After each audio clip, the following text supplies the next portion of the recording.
United States is ready to redistribute about 60 to 80. France has also committed to redistributing some, and we just hope that that can be done quickly so that we do not run into a gap between now and August when our doses from Johnson & Johnson will begin to kick in. Chief Justice Martha Koome will today be sworn into office. Acting CJ Philomena Mwilu will formally hand over instruments of power to her on Monday next week. In a Gazette notice dated May 19th, the head of state appointed the 61-year-old to be the president of the Supreme Court of Kenya. Koome is the 15th Chief Justice of the Republic of Kenya and the first woman to occupy the office.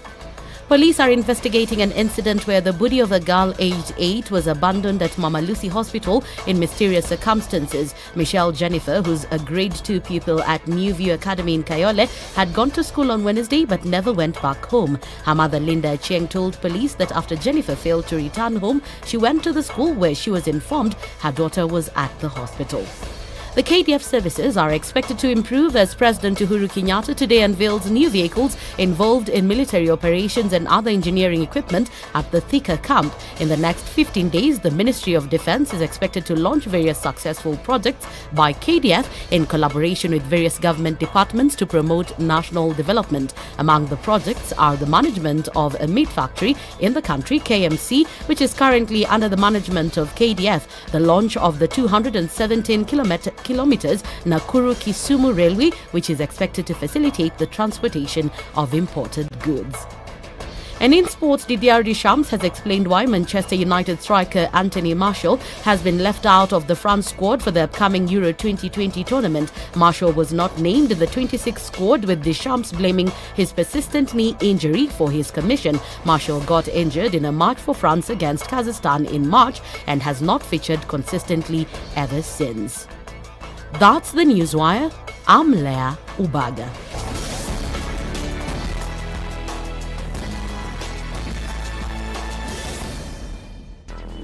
Traffic. It's Friday morning and it's already starting to build up on Mombasa Road, especially as you're trying to get into the city. There was an accident at the General Motors section this morning, and so that slows things down considerably. It's going to take you some time to get out of this one. It is Friday. We expect things to go just a little bit crazy, but hopefully not too badly. All right, coming off of Thika Road is building up as well, getting into the CBD. Kiambu Road is already a pile-up in some parts as you then join with Muthaiga Square. All right, that's just opening it up this morning. Let's take a look in about half an hour and see how things open up. Let us know if you get stuck somewhere. You find a good route that nobody's on this morning. Let us know on SpiceFM KE on Twitter. Text on 40127.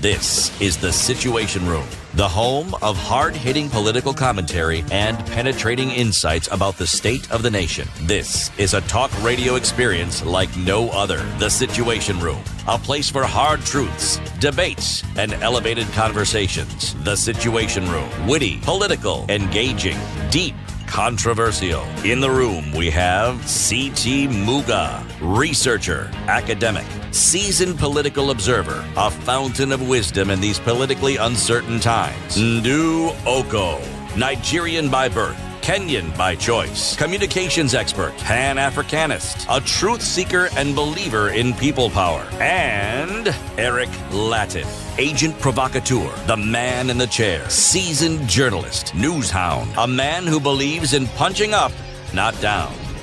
This is The Situation Room. Good morning the to you. The only way How to start you your doing? day. It's a Friday of the week, the 21st day of the month. And we are glad that we're alive and we're here. And if you're listening to us, we're glad that you're able to listen to us as well. A very good morning to you. Welcome to Kenya's biggest conversation, The Situation Room. Nduoko. Good morning. How body? Body day inside clothes, so I beg. How you do? I beg your mercy. Why you dey beg for my mercy? I beg so.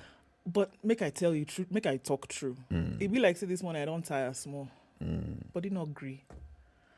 As he agree yesterday, not agree today. Body tire me small. Tire me small. You know, I not lie you. I'm very happy with myself this morning. Body tie you small. I not lie you at all. You know, City. this just hanging around the same geographical sphere in which you inhabit, my sister. Okay? See, even now, I'm beginning to understand Nigerian. Because you've been hanging around me, Abi. See? That little bit about the body, the tired, the morning, that one, I got it. What did you understand me to be? What's it? I'm really feeling tired this morning, essentially. But instead of saying me, which is the Mzungu version of it, you referred to the real fatigue focus, the body. Not the body now. See? It has small. Yes. Small. Small, yani aki yenyewe na ile uchovu niko nayo jamini. I got that one. That's why I'm happy with myself this morning. I'm understanding another language. You try, you do well, Oga. Now repeat what she said. The body this morning, the tire small.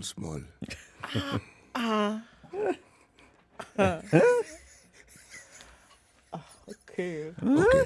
On a scale of 1 to 10, where am I? If you throw away you that kind 5 like this, you try, Sha. See? As per you just start like this, you can't land and bam. 5. Just listen to that. Yani, Just land and bang. I'm going to quit while I'm ahead. Leave it there, right? You're good though, my brother? I am very well, thank you, on this delightful cold morning in Nairobi. Is it really? By the way, these fellows who are supposedly doing something on this road, they've been hearing us. What have they done? That passage, just as you get to Capital Center, it is infinitely smoother than it has been for the longest time. Oh, they've done something, eh? They've smoothed I it. decided Yes, you're not taking I chances. am not. Bunyala Road, come all the way to Bellevue through South B. Actually, it is not a bad. And then I counted. It's taking me 4 minutes. It's a bit longer. In fact, this morning I was telling myself, maybe I should just go and check whether the road has, No, it is better. improved. It is actually better. Yes, it moves. It moves very nicely. Okay. I'll do that. I'll try it. Going back to town, don't. That crazy. No. You just go through the bypass as you normally do. Because Because there'll be a bottleneck. At And that, Nyayo. there will be a bottleneck at Nyayo. Okay? Oh, God. You know, when you have 3 lanes and you suddenly have 1, and it's a Friday, Yeah. well, now you will suffer. It's a Friday. You will suffer. Okay. I'll avoid it. Wakimaliza watuite. Watuambie tu. Watume SMS. Watume SMS. Tukuje. Welcome to the show. We'll discuss many things today. And at the same time, we'll be talking about COVID. So let's just get straight into the COVID situation. Let's do that. 165 million is what we are looking at around the world. And we also know that in terms of vaccinations, which, I think we're all clear on it now. Well, I would hope that many folks are clear that what you want to do is actually vaccinate your population to keep them safe. Let's look at what's going on around the country, though. Kisumu hospitals in strain over COVID. Yesterday, we did report the story that the governor of Kisumu, Anyang' Nyong'o, had talked about the fact that, look, this is where we are at right now. And if things get worse, we might not be able to handle more cases that come into the country, right? So the thing is now, the strain is now starting to tell, especially on Kisumu hospitals, and that's a story that's being reported here, and specifically about the Indian variant. Hospitals are overwhelmed by COVID-19. County hospitals have been experiencing an upsurge in COVID-19 cases, stretching the capacity of isolation beds. It comes in the face of the Indian variant being reported in the country with 8 patients testing positive. From 310 tests carried out, 25 turned positive for COVID-19, but County Health Executive Boaz Nunez said they cannot confirm if the 25 have the Indian variant. By the time the Indian variant surfaced last Wednesday, Kisumu had cumulatively tested about 32,000 people, out of which 3,181 were found with the virus. Yesterday, the situational report stated that 103 tested positive, with the positivity rate standing at 7.5% from a sample of 6,244. So that's what we saw yesterday. And Kisumu was looking at a bit of a problem here, especially because the variant was first located in Kisumu. Okay, We're looking at also getting donations from, Kenya's looking at getting donations of the vaccines from the Democratic Republic of Congo in the very near future. DRC is donating COVID vaccines to us. Yes. It's nice, no? Okay. So now that's a very interesting story, though. What does that mean? DRC is not a manufacturer of vaccines. No. We have not had the DRC having received excess donations that they could be saying, you know what, out of our population of X number of people, we got X plus 250,000. So the 250,000, because we are friends, and because President Tshisekedi had a good conversation with President Uhuru, even beyond that, you've not even heard that DRC has been extremely vigilant in the fight against COVID-19. They've been dealing with a host of other things. So I'm actually quite, I don't know what the word is. It's interesting that this donation has come through. Like, okay, we got a whole bunch.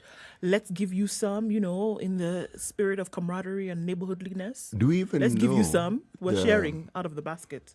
the details of the COVID situation in DRC? Yeah, actually, we do. They know. do report. Yeah, I mean, they are giving a national status on a regular basis, right? So, 30,000 cases of COVID in the DRC. Yesterday, 49 new cases and 3 new deaths. So, they're not really getting hit so hard, according to the national reports. Given that they have a population of something like 87 million, those numbers aren't worrying. But remember, we at some point also had numbers which were not worrying at all. Okay? And the epicenters that we knew were Nairobi. Once in a while, there was Mombasa. Now Kisumu is heading in that direction. Now, the problem with this is, if Kisumu is having the problems it has, rest assured that the neighboring counties will also have a problem. Yep. The entire Lake Basin region Yes. is basically... I would say that whole western region, because Kisumu is a hub that people more or less land to before they go to wherever it is that they're going. So, my friend, I foresee an imminent shutdown. Because by the time you're now referring patients to other hospitals around the county and outside the county, it tells There's you... a problem. Yeah, because the opposite was what was the case. Other counties brought patients to Kisumu. Now the opposite is happening. Okay. That situation is not a pleasant one. But even what makes it complicated is what we hear about the so-called Indian variant. The problem with every variant, whether it's South African, whether it's British, it doesn't matter. They are these variants are far more determined. They infect you, they are vicious, they are deadlier, they are everything more.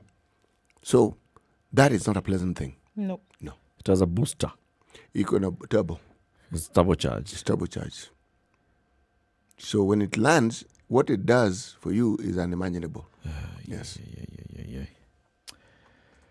Anyway, we'll be looking at what else is happening around Kisumu and the country and that region on COVID-19. Let's take a break. Have you logged on yet? All right. We are live streaming the show on SpiceFM KE, YouTube, Facebook, and Twitter. There are people who are already logged on and they're saying hello to us, and we'll be saying hello to them shortly.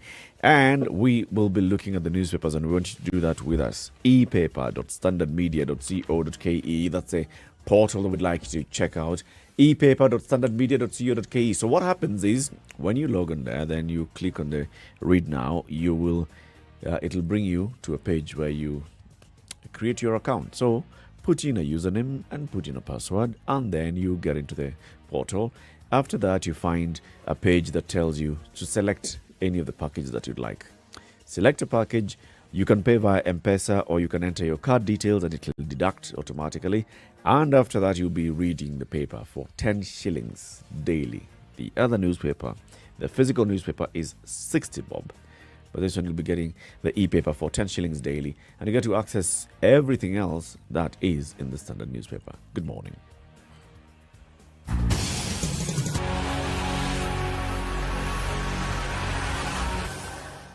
This is the Situation Room, the only way to start your day. Spice up your life. 24/7, around the world, non-stop. This is Spice FM.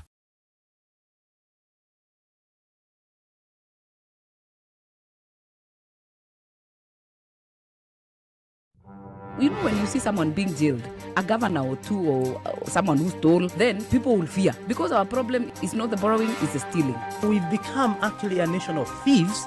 The only thing we lack is an opportunity to steal. The guys who quote the Bible and say I'm a Christian and all that, and you know they're thieves.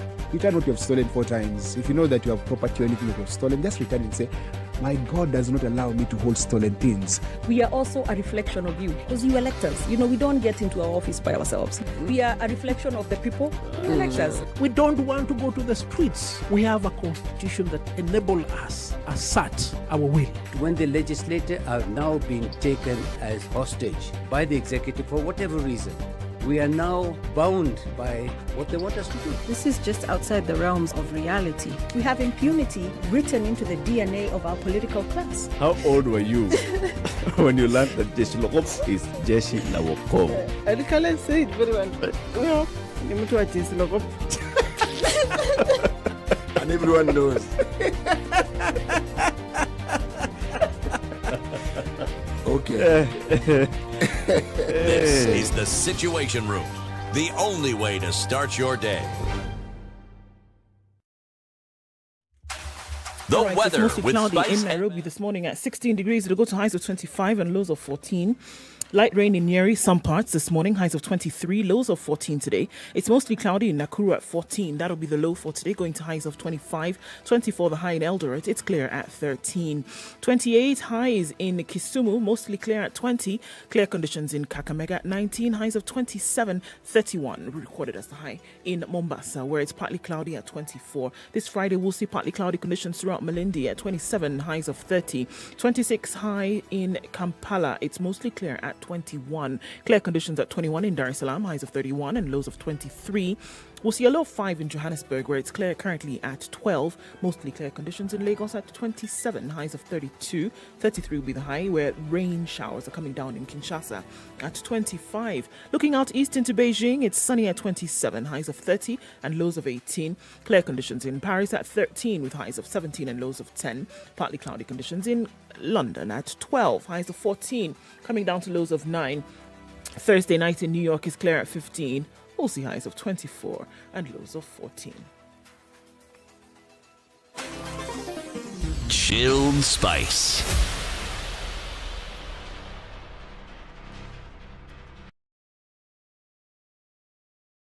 Mature, intelligent talk every morning. Spice up yourself.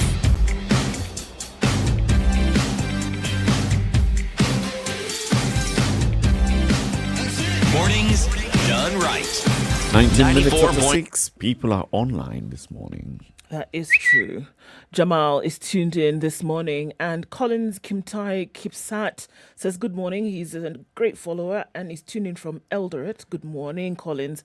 Jamal Nanjakululu is tuned in from Chakata in Kakamega, and Joyce J is tuned in from Nakuru this morning. Paul Kinyanjui, good morning, Situation Room crew. I'm tuned in from the Equator, Laikipia County. Thanks for the wonderful job you do, Asante Sana. Well, Kisumu tuned in with Vincent Omondi this morning and is worried about the COVID issue. It is a bit worrying. Good morning, tuning in from Mukunda in Diani, and that's where Webster and Machiavelli is. Dorcas Kimother, hey guys, Mukopoa. Tukopoa. Kabisa, totally so. That's good, because Hey. Dorcas is asking, and she's tuned in from Malindi this morning, Hadi Tamati. She Okay. says. Dagi Oguta is tuned in as well. Good morning, my people. Ndu Eric and Dr. Muga, ready for the show. He's tuned in from Kisumu, Migosi. Ndu, I like your Nigerian accent. Okay, thank you very much.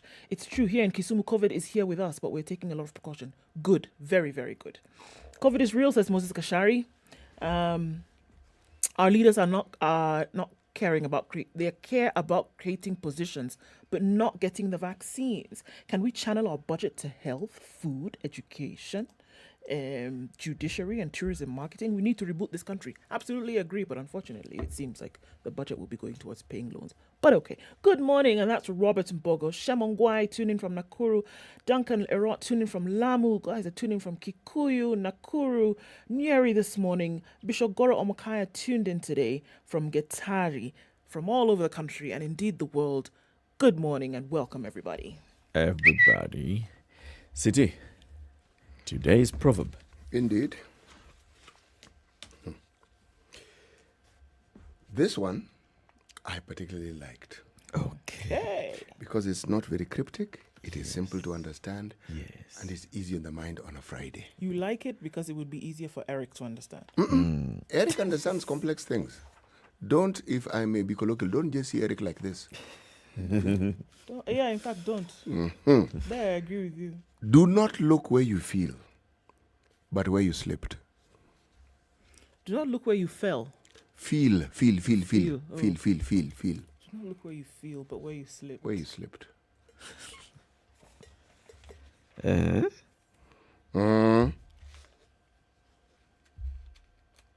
Usiangalie goti. Angalia ulipogonga. Okay. Do not look where you feel. No. But where you slipped. Precisely. Okay. Sawa. You will ask why it is. I found this one, why it resonated. Well, I think... Had you just fallen? No, I hadn't. But I was actually thinking of the outcomes of the by-elections that we've had. And whereas there were people celebrating their success, there were those who, proverbially speaking, had fallen. Okay? And I was thinking, sometimes you think the mistake was made in the process of the actually ongoing voting. Or you think, it was in choosing the candidate for that particular. And I thought, no. Our politics is a little more complicated than that. A little more complicated. Because the slipping here that leads to that particular fall is not in any of these things. It's an amalgam of those things. But you need to go further back in, say, the choice of the candidates that you had, not in this election, in the actual election of the person who passed away and whose position is now being fought for. Yes. The problem begins there. Then number two, if I'm to believe the stories I hear about the large amounts of money that people keep dishing out, if this is true, then there's a problem here. Those who are given the money don't always take the money where they're supposed to. They don't spend it. No, they keep it. They keep it. Because they look at it and say, are we going to have another by-election? No. Next time we go have this thing, will be an election. No, this thing I'm not giving it. So the money doesn't do the rounds as it should. So sometimes, again, if I were to go by that hypothesis, the issue here is the person who won probably chooses a candidate who is genuinely popular. You see, there's someone who's popular with those who are in power in whichever area. Then there are those who are genuinely popular. And then there is a little element of the person whose money is spread out. If we were to believe that indeed people spend lots and lots of money and this influences people. That is what got my goat. Do not look where you feel. No. But where you slipped. Yes. Tafuta chanzo. Yes. Okay. Good one. Let's take a look at the headlines then. All right. Why don't I continue with that train of thought? Yes. Nation, Daily Nation. Fallout in Uhuru camp over big loss. Okay? This is now that little piece that explains the headline. Politicians accuse the head of state of sidelining them and working with technocrats and civil servants. They warn that the party will suffer a similar fate in the upcoming Kiambaa mini polls if nothing is done to address their grievances. Right. And the Standard? The Standard. Who failed Uhuru? The blame game. Now, smaller print, that was bold black. Right. Smaller. They have the president's ear and wield influence in corridors of power. If I was Ndu, I would have had a da-dang. Now, they are in the spotlight over their role or lack of it in the defeats. Again, da-dang. But, when I looked at the headlines, okay, so I said, all right. Okay, fact of the matter is that there was the previous MP was a Jubilee MP. Eric, hold the thought. Let me read the star. Oh, the star. Before we get there. Okay. All right. Vicious split rocks Uhuru backyard as Muturi is crowned. Big, bold black print. Small print. Okay. accompanying music. Top guns with presidential ambitions dismiss coronation, saying it has zero political significance as Kenyatta remains in charge. Now, please continue. Hey, okay. Did Uhuru lose? Is this something that we in the media are propagating, or is it the sentiment that people actually have? Or are they just reporting something that, as people who are news gatherers and reporters of it, have gathered and have garnered and have realized that this is what people are feeling, that Uhuru is losing grip. And I'm saying, is he really? Is he really? Did he lose in those by-elections? In my opinion, no. Was he competing? The question that I would have asked is there a point at which a politician is not competing? Is there a point at which they sit back and sort of like watch? Because if you listen to the stories that we in the media also presented, we said it was like we have a president who's enraged by these losses. So if you weren't competing, why are you enraged? Do we know that he was enraged? No. Exactly. Well. It's quoting people who are close to him. There's always, when there's smoke, there's fire. I would argue that when there's smoke, what you're sure of is that there's smoke. There's smoke. Because you can see it. If Uhuru lost or did not lose in that by-election, maybe it's why did the people vote for the candidate that they were voting for, and what was the vibe? Was it that, you know what, guys, so it doesn't matter who it is, who is the president, we are voting for so-and-so for George Koimburi because we believe that George Koimburi is the better candidate? Or are we voting for George Koimburi and the other nuances are, it's because we want to send a message of everybody else who's coming in with this Jubilee side that you're saying, oh, you're representing the president, we don't care. Go tell him, we don't care.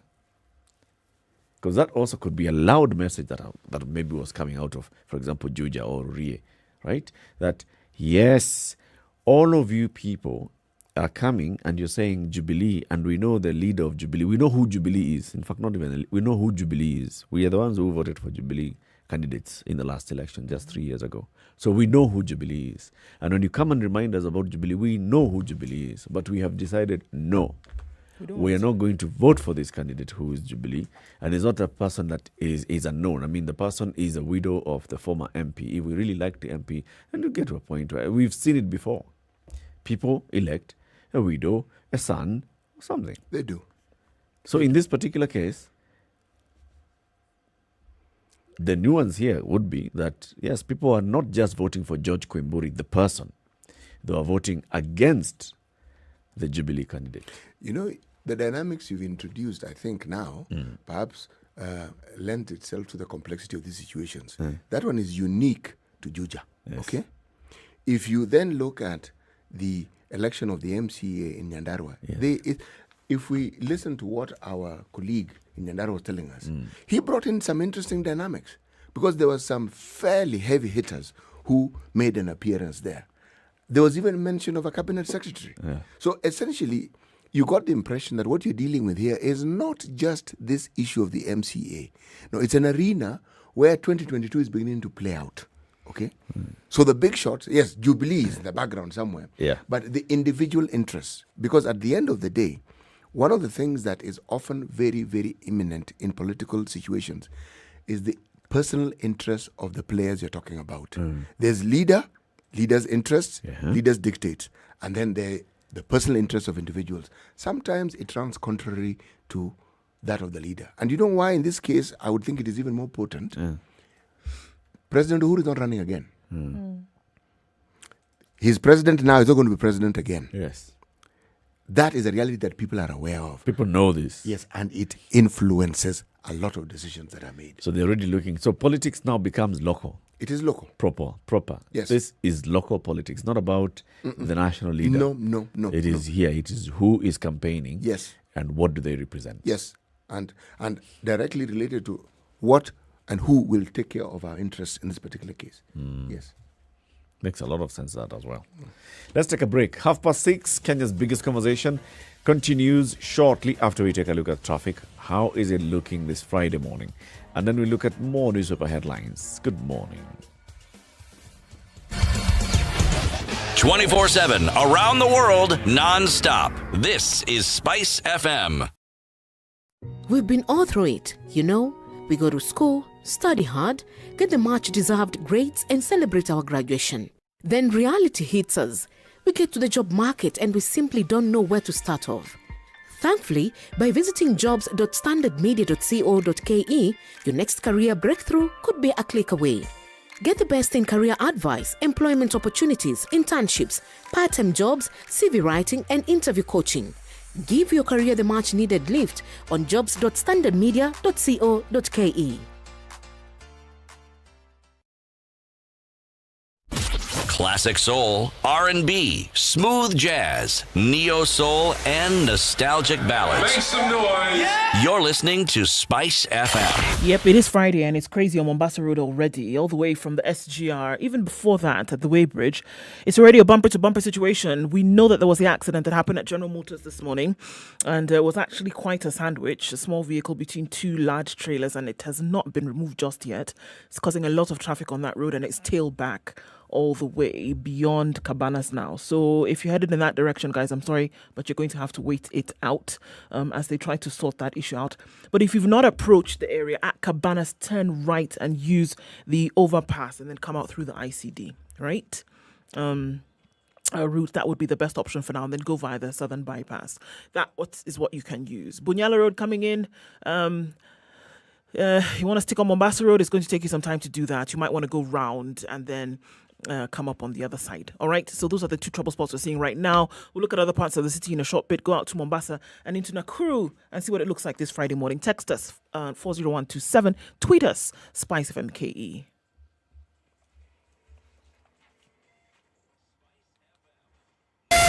Spice FM, Malindi. Mature, intelligent talk every morning. Spice up yourself.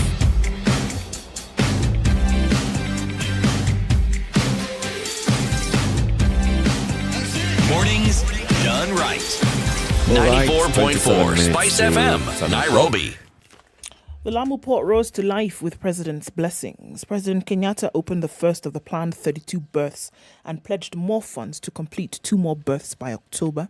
We know that he had basically opened it up yesterday.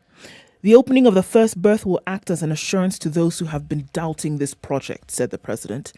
Today, I have made a drive from Garsen to Lamu by road, and I can assure investors that the road network is complete for use.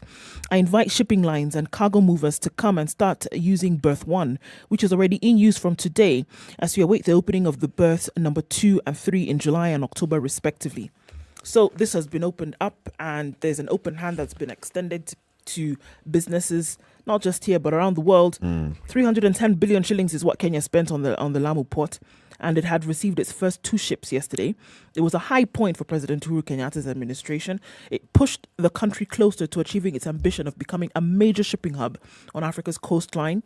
He opened the first of the 32 planned berths and pledged more funds for 2 more berths by October. All right. So he commissioned the construction of the 470-kilometer Lamu Ijara Garissa Road. That was also done yesterday. The highway also includes 214 kilometers of security roads to Paragoy and Kiunga. The 114-kilometer Garsen-Watu Lamu highway is 90% complete, and it will connect to the 235-kilometer Garsen-Hola Madogo Garissa Road that is under rehabilitation. So a lot of infrastructure projects in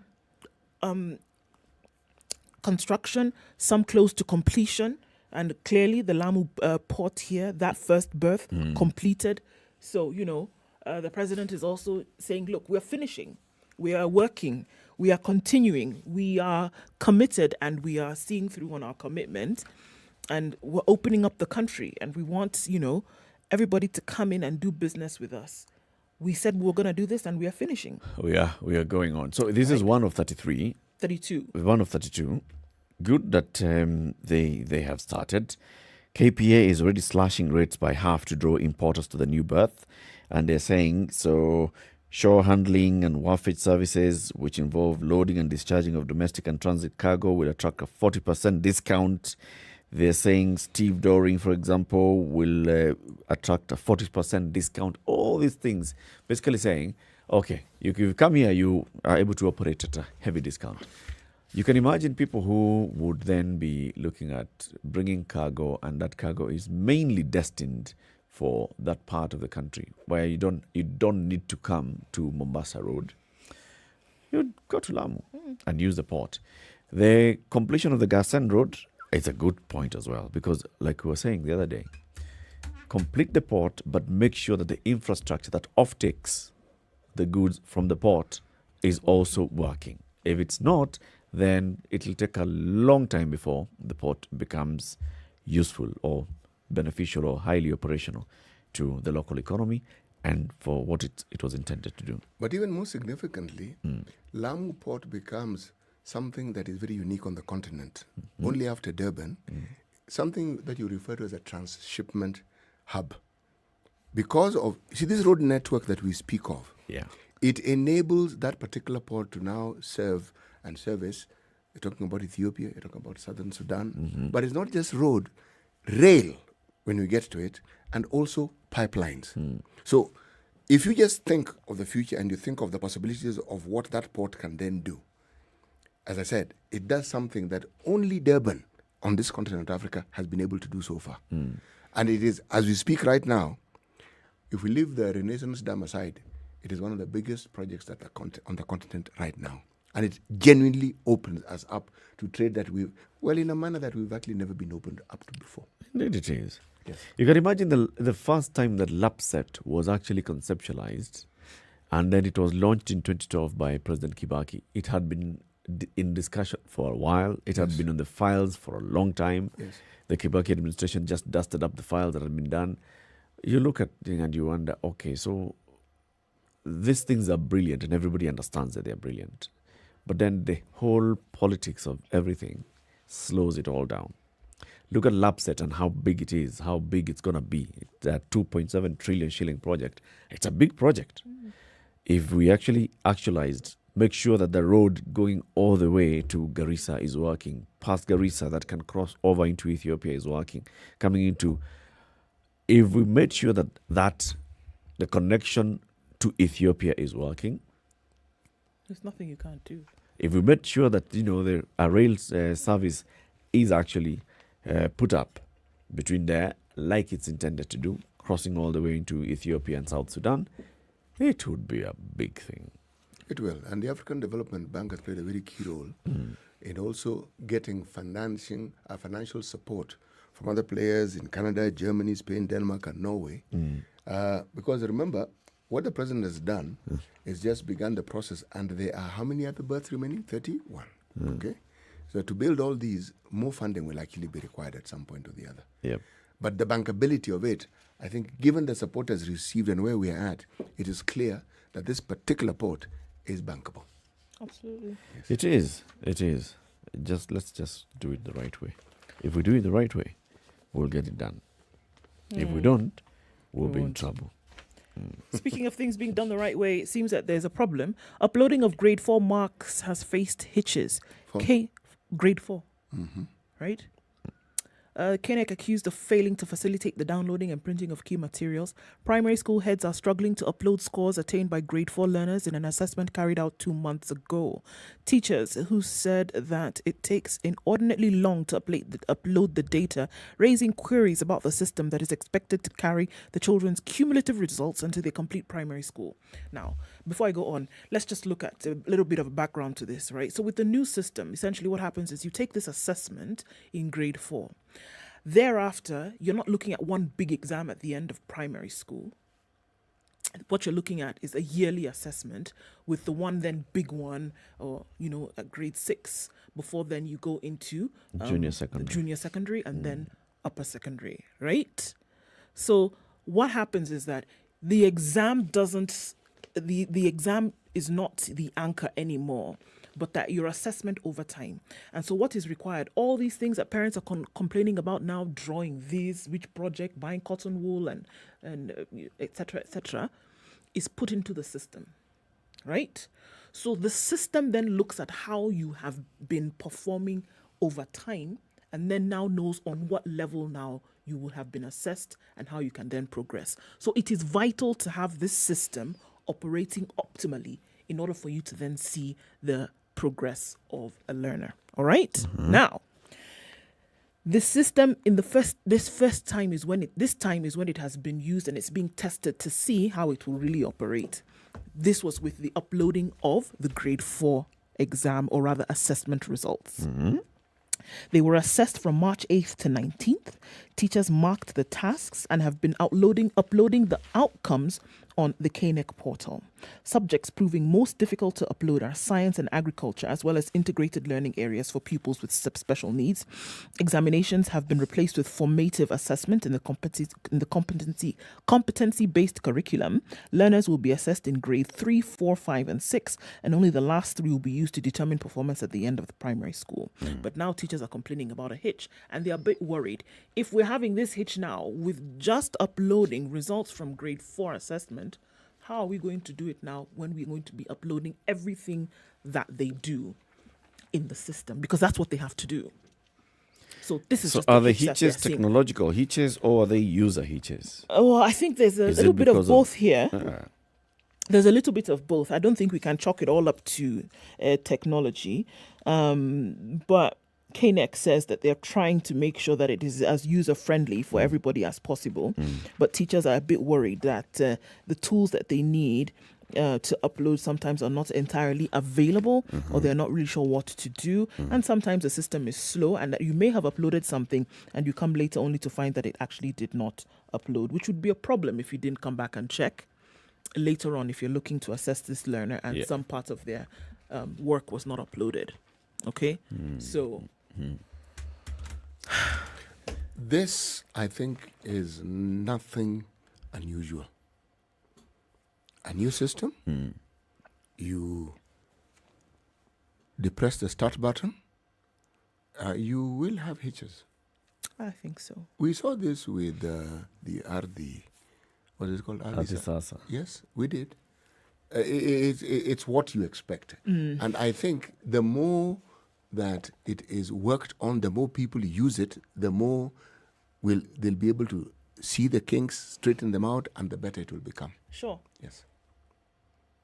It would be a very strange system that is set to work and everything just works absolutely perfectly.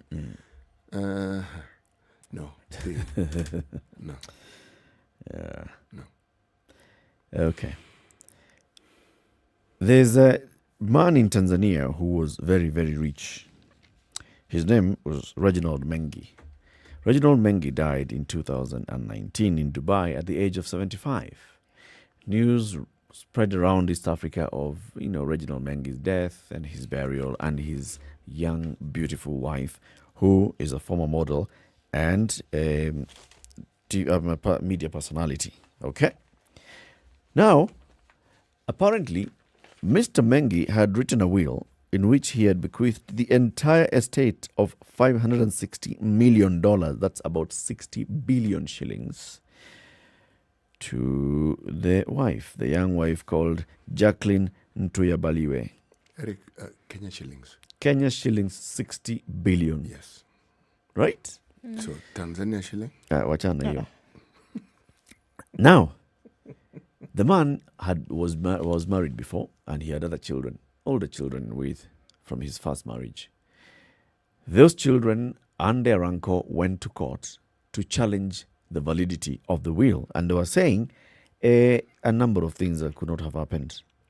They claimed that the petitioner bequeathed Mengi's estate, estimated at that amount that I've just said, 60 billion shillings, to the wife, Ntuyabaliwe Mengi, and their twin sons, arguing that the side complicated the duty of upholding the family name and legacy by those who had been disinherited.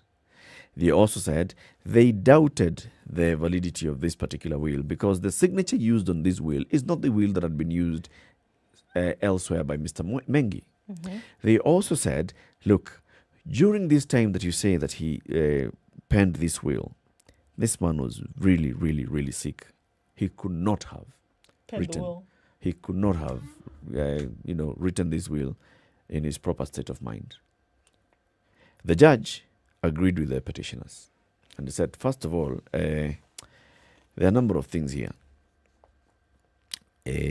All these things that these people are saying are true. I find them to be true. There are questions that they've raised, and those questions are valid questions. And therefore, I'm quashing the will.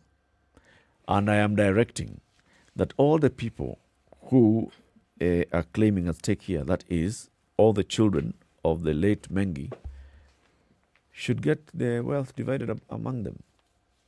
And not the model wife. Not the model wife and her twin sons.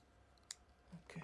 So the older children who had also gone to court, and these are Abdiel Reginald Mengi and his brother Benjamin Abraham Mengi, are also now going to get a piece of their father's estate. Fair enough, I think. Because the court was saying, look, what we're going to do is you're going to make sure that they inherit everything in accordance with tradition. If there was no will, if this man had died intestate, how would this wealth have been divided?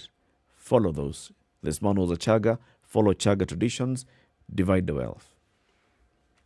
The wife took to Instagram and said, come on, you guys, enough is enough. Dr. Reginald Mengi medical report attached as evidence. The truth for those interested in the truth. My husband spent his entire life as a respected, intelligent, kind and a helping hand for Tanzania. He wasn't insane.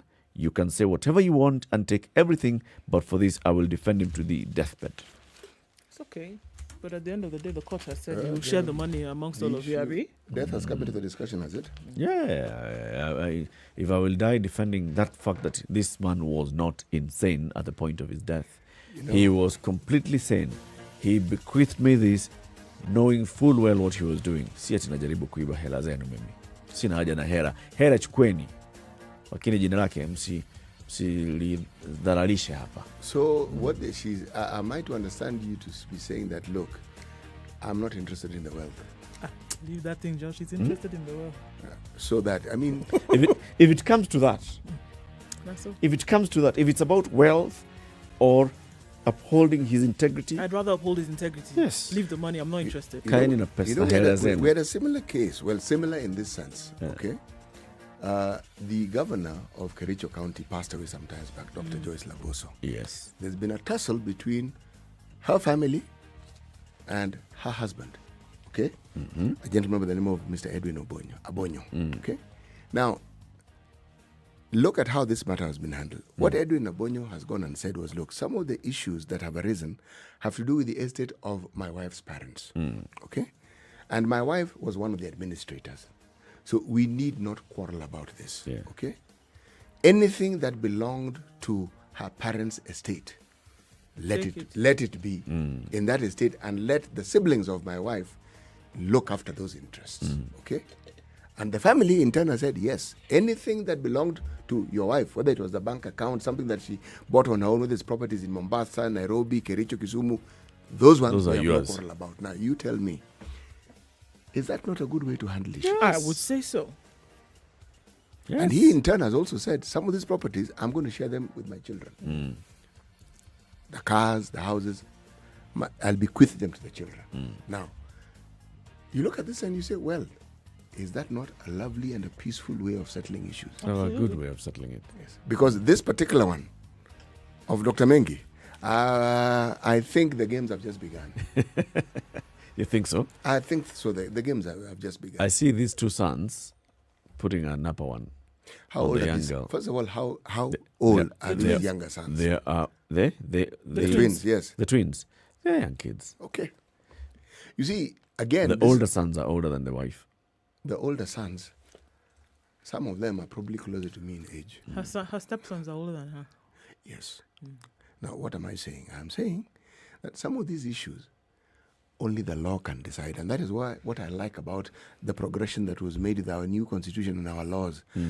It's a bit difficult to internalize in an African setting where the girls in the family have the same rights and the same inheritance rights as the men.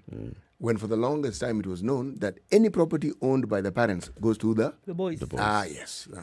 So, I'm not clear about Tanzanian law, but it looks like this particular judge was applying the dictates of that particular law. Yeah. Yes. 10 minutes to 7, time for a break.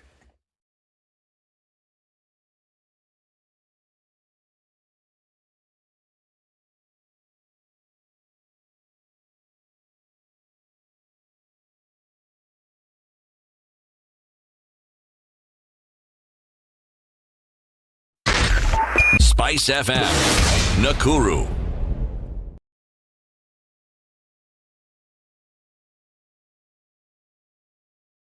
Mature, intelligent talk every morning. Spice up yourself.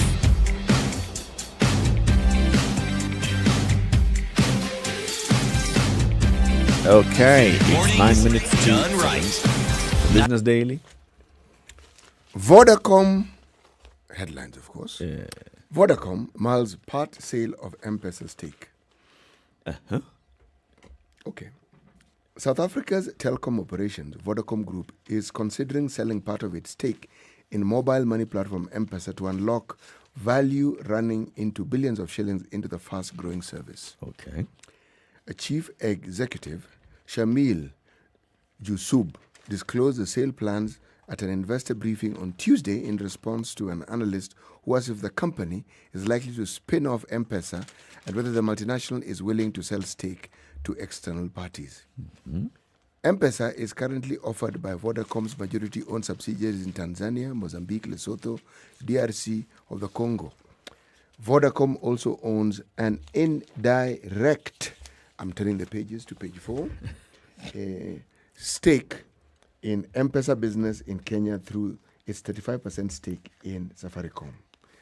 Essentially, if I look at what is being reported in the Business Daily and the goings on in this particular sector in Ethiopia, it looks like Vodacom and the interest they have in Safaricom, they are set to actually expand the activities, not just in Ethiopia, but on the continent.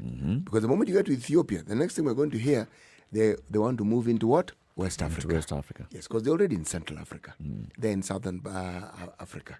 They're in the Horn of Africa, or at least they're heading there. Yeah. So I can actually see the progression. So they basically just want to unlock some value out of it. There is cash here, so why don't just Lots get some of it. cash out of this? Lots of it. We can invest it in something else, and they own M-Pesa. They do. They actually M-Pesa is owned by Vodafone. It is owned by Vodafone. But also of interest, if you notice some of the activities that we've seen specifically with the Equity Group, they have also been expanding their capacities in East and Central Africa. Yeah. DRC has been the latest point of investment, but I am certain that when people move into Central Africa, West Africa isn't far away. No. Why am I saying this? I'm saying this because if you look at the dominance of the West African banks and what it is that they have done, part of the secret, if you follow it closely, has been they have managed to merge many small banks and then formed these huge, humongous banks. And that has given them the sort of financial muscle that we in Kenya can only dream of. Which means that those West African banks are now big players on the global scale, simply because of all these small banks that seem to be struggling, merge them into this big mammoth bank, and voila, as Ndu would say. Kwisha. There it is. Today, around mid-morning, there'll be a voila moment. A new Chief Justice will be sworn in at State House, and we will see Justice Martha Koome taking office as Chief Justice of the Republic. So she'll be sworn in at State House, and then thereafter she'll go to the offices of the Chief Justice. These are at the Supreme Court offices in town. She will be received by the Deputy Chief Justice, Philomena Mwilu, Chief Registrar of the Judiciary, Anne Amadi, Supreme Court judges and the Judiciary Leaders Advisory Council. And then we'll also now have a ceremony of her taking office. So by the time the sun goes down tonight, we will have the first female Chief Justice in Kenya, duly sworn in and taken office. It's good. It's good. It's good. Do you know, when you have a process like the one we've just had, we have a new justice in the Supreme Court, we have a new Chief Justice, and we've seen how it has gone. A few complaints here and there, if we may say so. But by and large, there seems to be consensus. Yes. No feathers are being unduly ruffled all over the place. No. Okay, a few feathers misplaced here and there, but The bird is still intact. the bird completely intact, can even fly. amidst all the things that we keep saying, good things still happen in this country. And things that you can look at and smile, and things you can be proud of. The machine is moving. Yes. And things to be proud of. And you can say, this is happening here, and we're seeing it happening. By and large, people are okay with William Ouko joining the Supreme Court. People are okay with Martha Koome being the Chief Justice. People are okay. Well, occasionally you hear now people saying, okay, look at the head of the judiciary, the head of the legislature, the head of the executive. They're all from Mount Kenya. So once in a while you'll hear this. For a moment I thought you were going to say, look at the Chief Justice, Deputy Chief Justice, Registrar of the Supreme Court. Being women. Well, you know something? Is it not a good thing? It's a good thing. Because when you talk about a meritocracy, and you can point to that, you can see that the Constitution and that two-thirds gender rule that has been fought and wrestled with, slowly but very surely, you're seeing it sinking and settling in the minds of Kenyans and realizing that, you know something? These citizens of this country, excuse me, who are qualified, by all means, let them render service to the people of the country. It's a good thing. Kuna haja makasiriko. Hata ukikasirika. Kitu haitaki makasiriko. Because governors, I'm saying that governors wako na makasiriko. They are telling the Senate, don't be used to settle political scores. And they're basically raising questions about the manner in which the Wajir governor was impeached. And saying, look, there were 2 court orders that were blatantly ignored. Well, one court order had said, do not commence impeachment proceedings. It was served in the county assembly of Wajir. The county assembly of Wajir ignored that court order and went ahead and impeached the man. Fully aware that there is a court order in place, the Senate went ahead and conducted the hearings after the impeachment. Blatant disregard of the law. Then, we saw a court order that has been issued again, saying, halt that whole process of swearing in anew. It happened. The Council of Governors, through the chairman, Martin Wambora, and you know Martin Wambora, when it comes to impeachment, that matter. That gentleman is our resident expert. Yes, he's been at it. He says the council is not satisfied with the impeachment of Mr. Mohamud. And they are they are not happy. Governors are elected for a 5-year term that is renewable. We must be very careful with the threshold. It should never be linked to politics or political affiliations. That is what Mombasa Governor Ali Hassan Joho also said. Come on, people. Let's not play politics here, okay? You're interfering with the will of the people, okay? Eric. At least even if you want to interfere with the will of the people, do it lawfully. Follow procedure, okay? And as a council of governors, so interfere with the will of the people lawfully. Mmetukosea. Okay. Sana. Na si poa. Baadhi hapo mjatufanya poa. So that's keep it right here for more conversations to come in the next hour. This is Kenya's biggest conversation, the Situation Room. We're here until 10 a.m. Wherever you're tuned in, we are glad that you are watching. Now you're watching us on social media, SpiceFM KE, YouTube, Facebook, Twitter. And you're also listening to us on radio from Nairobi, Mombasa, Kisumu, Nakuru, Eldoret, Nyeri, and Malindi. Good morning. It's now 7 a.m.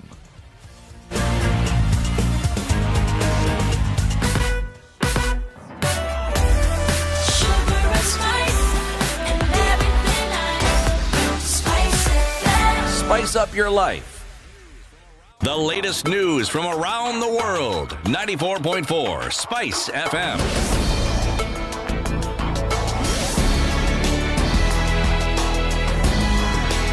Good morning. This is the Newswire. I'm Leah Ubaga. As of today, a total of 948,980 people have been vaccinated against the COVID-19 disease countrywide. Health CS Jaika says the AstraZeneca vaccine is unlikely to remain the vaccine of choice in Africa because of the delays in shipments currently being experienced from India. Going into the future, the local manufacturing of pharmaceutical commodities and products is an absolute must. Cargo is further encouraging Kenyans to get vaccinated against the virus because getting 1 dose of the vaccine offers you protection from COVID-19 as you're more protected than someone who's not been vaccinated at all. This comes as the country expects to receive additional vaccines from DRC.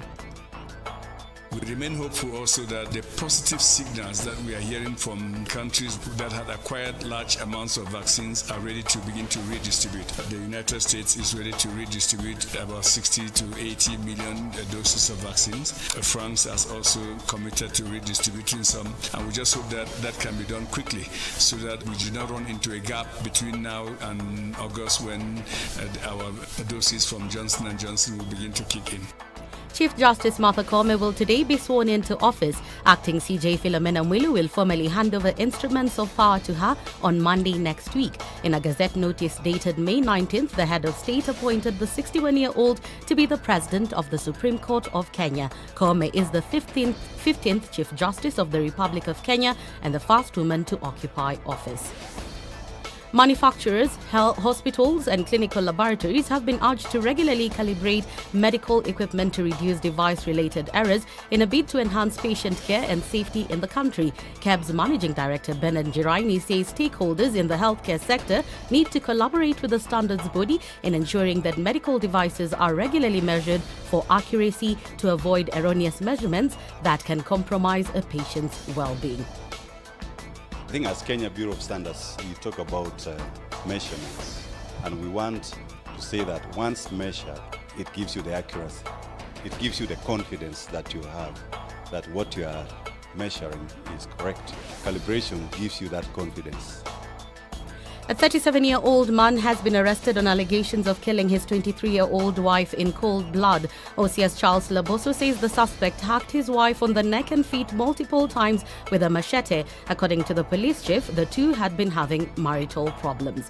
And in sports, Zlatan Ibrahimovic has got fans thinking he could still feature for Sweden in the Euro 2020 tournament. Sweden coach Jan Andersson said Ibrahimovic had been ruled out of the tournament due to a knee injury he sustained playing for an AC Milan against Juventus in the Serie A. That's the news wire. I'm Leah Ubaga.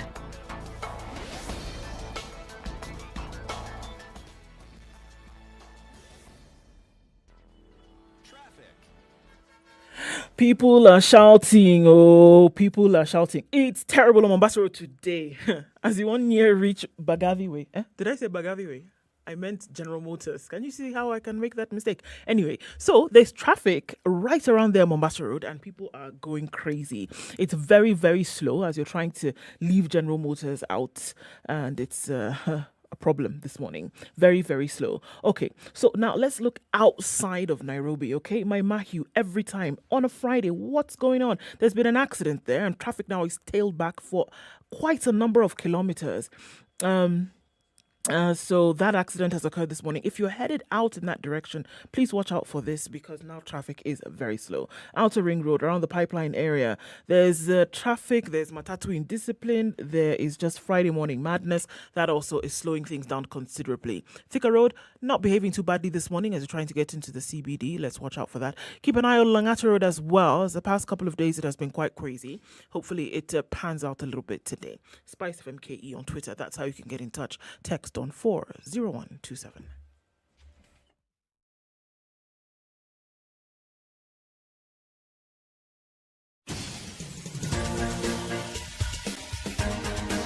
This is The Situation Room, the home of hard-hitting political commentary and penetrating insights about the state of the nation. This is a talk radio experience like no other. The Situation Room, a place for hard truths, debates, and elevated conversations. The Situation Room, witty, political, engaging, deep, controversial. In the room, we have C.T. Muga, researcher, academic, seasoned political observer, a fountain of wisdom in these politically uncertain times. Ndu Oko, Nigerian by birth, Kenyan by choice, communications expert, Pan-Africanist, a truth seeker and believer in people power, and Eric Latif, agent provocateur, the man in the chair, seasoned journalist, news hound, a man who believes in punching up, not down.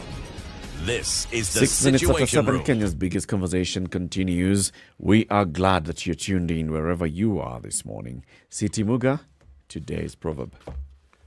Do not look where you feel, but where you slipped. Do not look where you feel, but where you slipped. Okay. Okay. I get it. Anything to add? No? Me? No, it has sunk. It has sunk. It's home. Very good. Very good. Now, there's this activity that was taking place in Lamu County yesterday, where the president went to flag off and launch berth 1 of the Lamu port, which is part of, we can say, the anchor part of the LAPSET project. The Lamu port, South Sudan, Ethiopia transport corridor, right? Mm-hmm. Now, when he went there to launch it, he said there are very many people who did not think that this project would come to life. There are many people who doubted focus and commitment to delivering this particular project. But here we are. It's now being launched. This was the first berth, and there were 2 ships that docked yesterday, and more will be docking. And then they'll construct 31 others in coming days. 310 billion shillings already injected into this mega Lamu Port project, and more will be spent, of course, to develop the entire project. Then, at the same time, the president opened a new road, which is 114 kilometers long from Garsen through Witu to Lamu. And he said this is part of a big project. The next phase is the ongoing construction and rehabilitation of Garsen to Garissa Road, which is about 300 plus kilometers. Mm-hmm. That is ongoing. It'll also be completed. And there'll also obviously be the expansion of the other roads now that connect from Garissa to other parts of the country, and especially that northeastern side of Kenya. Looking at that, project of LAPSET was launched by President Mwai Kibaki in 2012. It sounded good. It sounded ambitious. It was also part of, Kenya's Vision 2030 on what we can do with opening up that entire LAPSET corridor, having roads, having pipeline, having a rail network. But all of that is dependent on a port that's working. Port is already showing signs of working. Road network is already being done. Railway and pipeline, the conversations here and there. But if you remember, President Uhuru Kenyatta hosted the Prime Minister of Ethiopia in Lamu to inspect the ongoing development, which means that Kenya was still looking at the main customer of this particular project and saying, come, please remember that we're still working with this. President Salva Kiir of South Sudan also visited Lamu. If you're saying South Sudan-Ethiopia transport corridor and those 2 leaders are not on board, then you are doing nothing. But the fact that the president even invited them and told them, come see the project, guys, we're still working on it, it means something. Now, if you look at it from the other side of Mugala Muwe na Haki Yake Mpe, and look at the infrastructure projects that the President Uhuru Kenyatta has actually started and completed, or started and gotten to a very far part since he became president in 2013. So we're talking about now Lamu Port, tick. Talk about a railway that comes from Mombasa and goes all the way to Naivasha, tick. We can argue about the cost, we can argue about everything else, but is there a railway, is there no railway? There's a railway, right? Mm-hmm. Tick. With stations, tick. Look at the expansion that's going on, trying to connect that Naivasha all the way to Malaba by rehabilitating the old railway. It's ongoing, all right? Tick. Already there's news in the paper that the president and the former prime minister are actually going to take a train ride to Kisumu in coming days to go and do what? And also commission the refurbishment of the Kisumu port. Tick, tick. Look at the roads that have been done. So we're talking about this one, this particular Garsen-Lamu road. It's a big road for the people of Garsen and the people of that region, the people who ply that route. Big road. If you look at all the other roads in the country that have been done. So in terms of continuation of infrastructure projects, I think we can basically look back and say, yeah, everything else notwithstanding, the man is getting us moving. Can we not? We can. We can. The thing that I find particularly palatable is a deviation from the norm with any leaders on this continent. A new president comes in, any project that was initiated by the former government, that is put aside. And they begin on their own huge, ambitious projects. This president has continued with projects that were started before his tenure. These road projects that we're talking about, they began in the era of Mwai Kibaki. Yeah. One could argue, if you know how roads are built and the length of time it takes to actually get it moving, some were even started before that. Meaning, you have this master plan, then you go through the process of looking for money to help with the design, to plan. Long before you can even talk about looking for funds to actually build the road. The work that takes place in just preparing for this is not a month, it is years. So that continuity is something that I must applaud this particular administration under President Uhuru for, because they have seen it to fruition. The issues of cost, different discussion for a different day. But as we say, do we see the roads? Yes, we do. Yeah. Are they all over the country? Yes, they are. Are we seeing further improvement, Eric, as you put it? Yes, we do. So the discussion of why now, that is not relevant.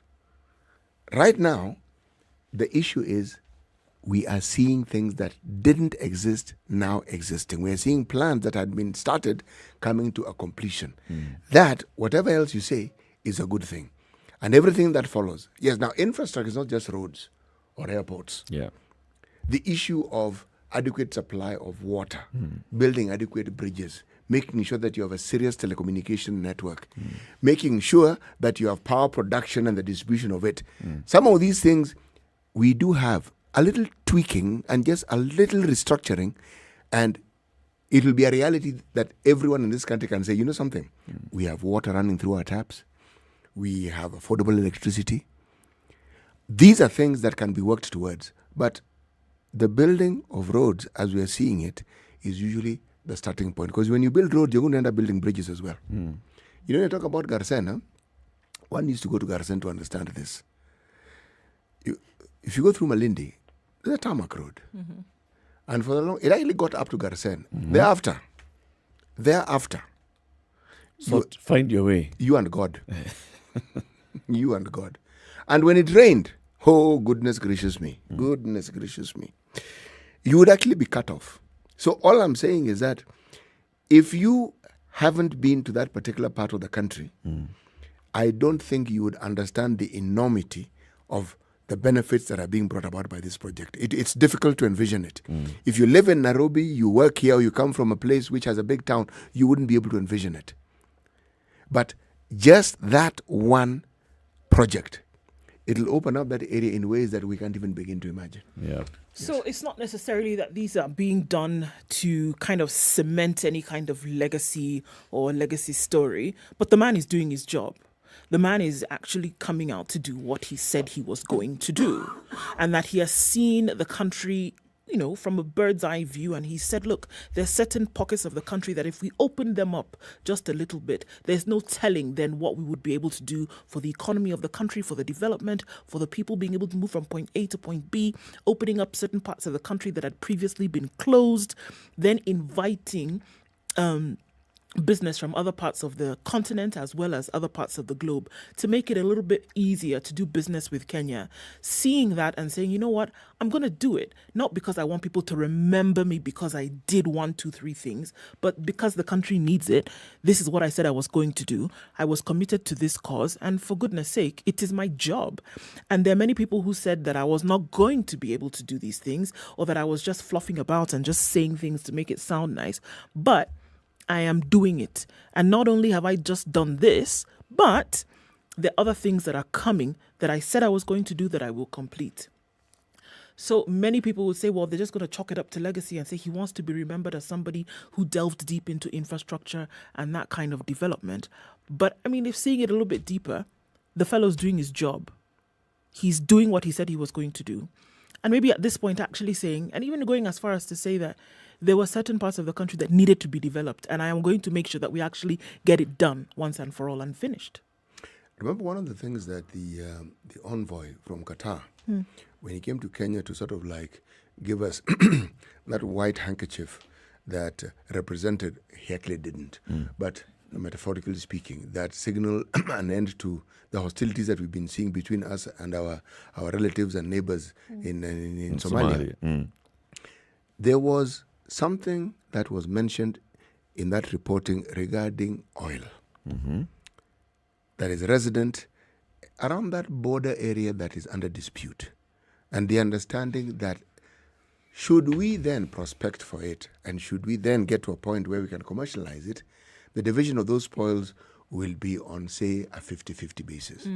Now, if you think about it and you look at the lay of the water, this is not the land here, and then you look at Lamu Port, and you think about the pipeline that we knew was part of the plan in building that port and in Lapset, does it then not make sense that suddenly you will find that you have a situation where businesses that previously would have been a head-throbbing exercise now become a very pleasant reality because you can see how it can be done.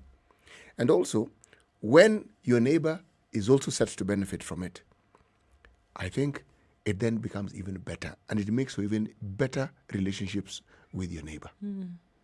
But this one has to be handled well. Why am I saying it has to be handled carefully and well? Is this: it is one thing to have these developments, but it is also another to ensure that the locals also see the benefits of this huge infrastructure project. If you just have this huge port and the locals don't seem, well, their livelihood just doesn't seem to change, or if it changes for the worse, then they'll curse the day that development actually got there. One of the things that port is supposed to do, it's supposed to enable smaller ships, smaller boats, to bring in cargo to the port, and so that the bigger vessels can actually come and collect them. But when you talk of the blue economy and the economy that very many people who live in that particular region are involved in, it's fishing. But the blue economy, the propagation of it and ensuring that you realize the actual potential that it has, that region, that has not been done. There are plans, there are blueprints, there's talk about it, but it has not been done. And that is the one thing that will help change the lives of the people of that particular region. Yes. So until and unless complementing steps are taken to ensure that it isn't just talk about blue economy, and more blue economy, and yet nothing is done to ensure that the people who rely on that blue economy have their livelihoods enhanced by a resource that they have at their disposal, then even that port, as far as they are concerned, we can herald it as being one of the biggest achievements on the continent, but it'll mean next to nothing to the people of Lamu. Sure, I hear you. But even as we look at the Lapset project as a whole, right, and we look at the corridors that then are would be opened up for East African development, East African business, this port then being the anchor project of that, and to say that this now gives birth to the project as a whole, because it's been ongoing for how many years now, Lapset itself, quite some. But to see that this is actually being done, I think it is clear then that it wasn't just a project that was going to be swallowed up, that it is happening now, and that you can actually see steps and inroads into opening up, this part of the country to other parts of the world.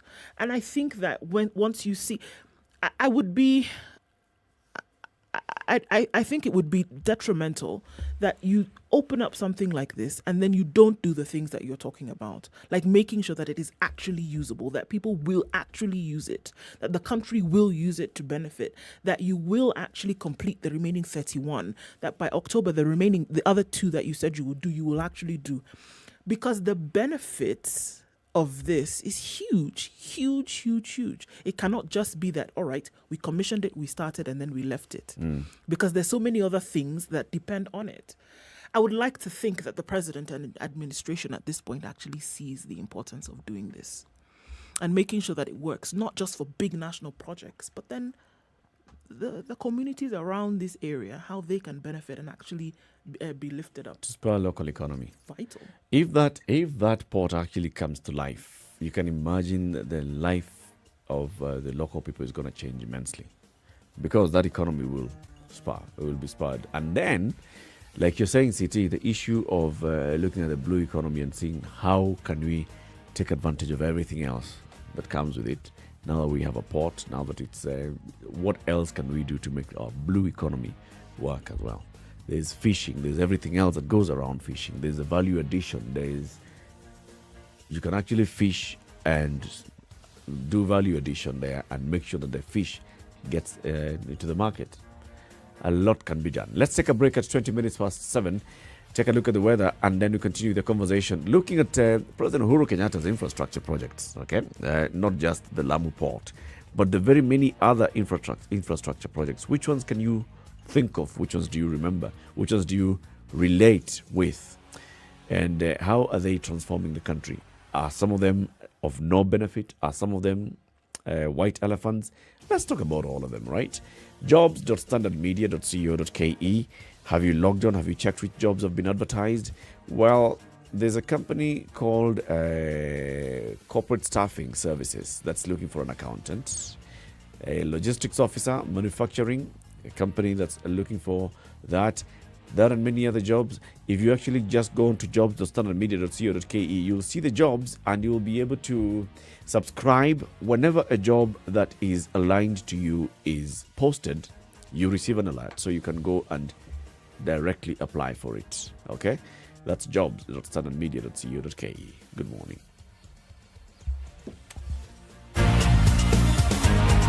This is the Situation Room, the only way to start your day. Spice up your life.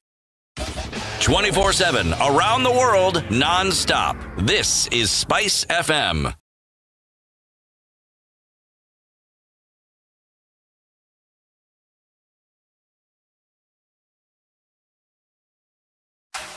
The weather with Spice FM. 16, highs of 25 and lows of 15.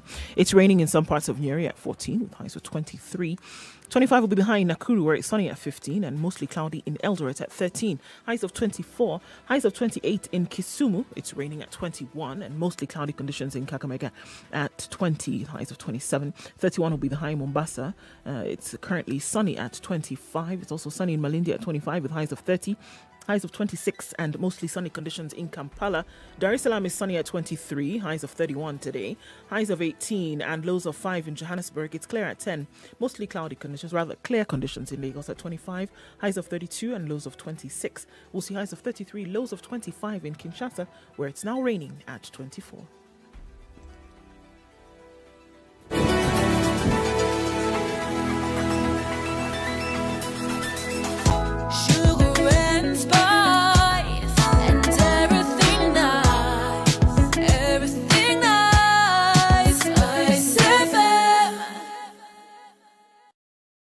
Mature, intelligent talk every morning. Spice up yourself.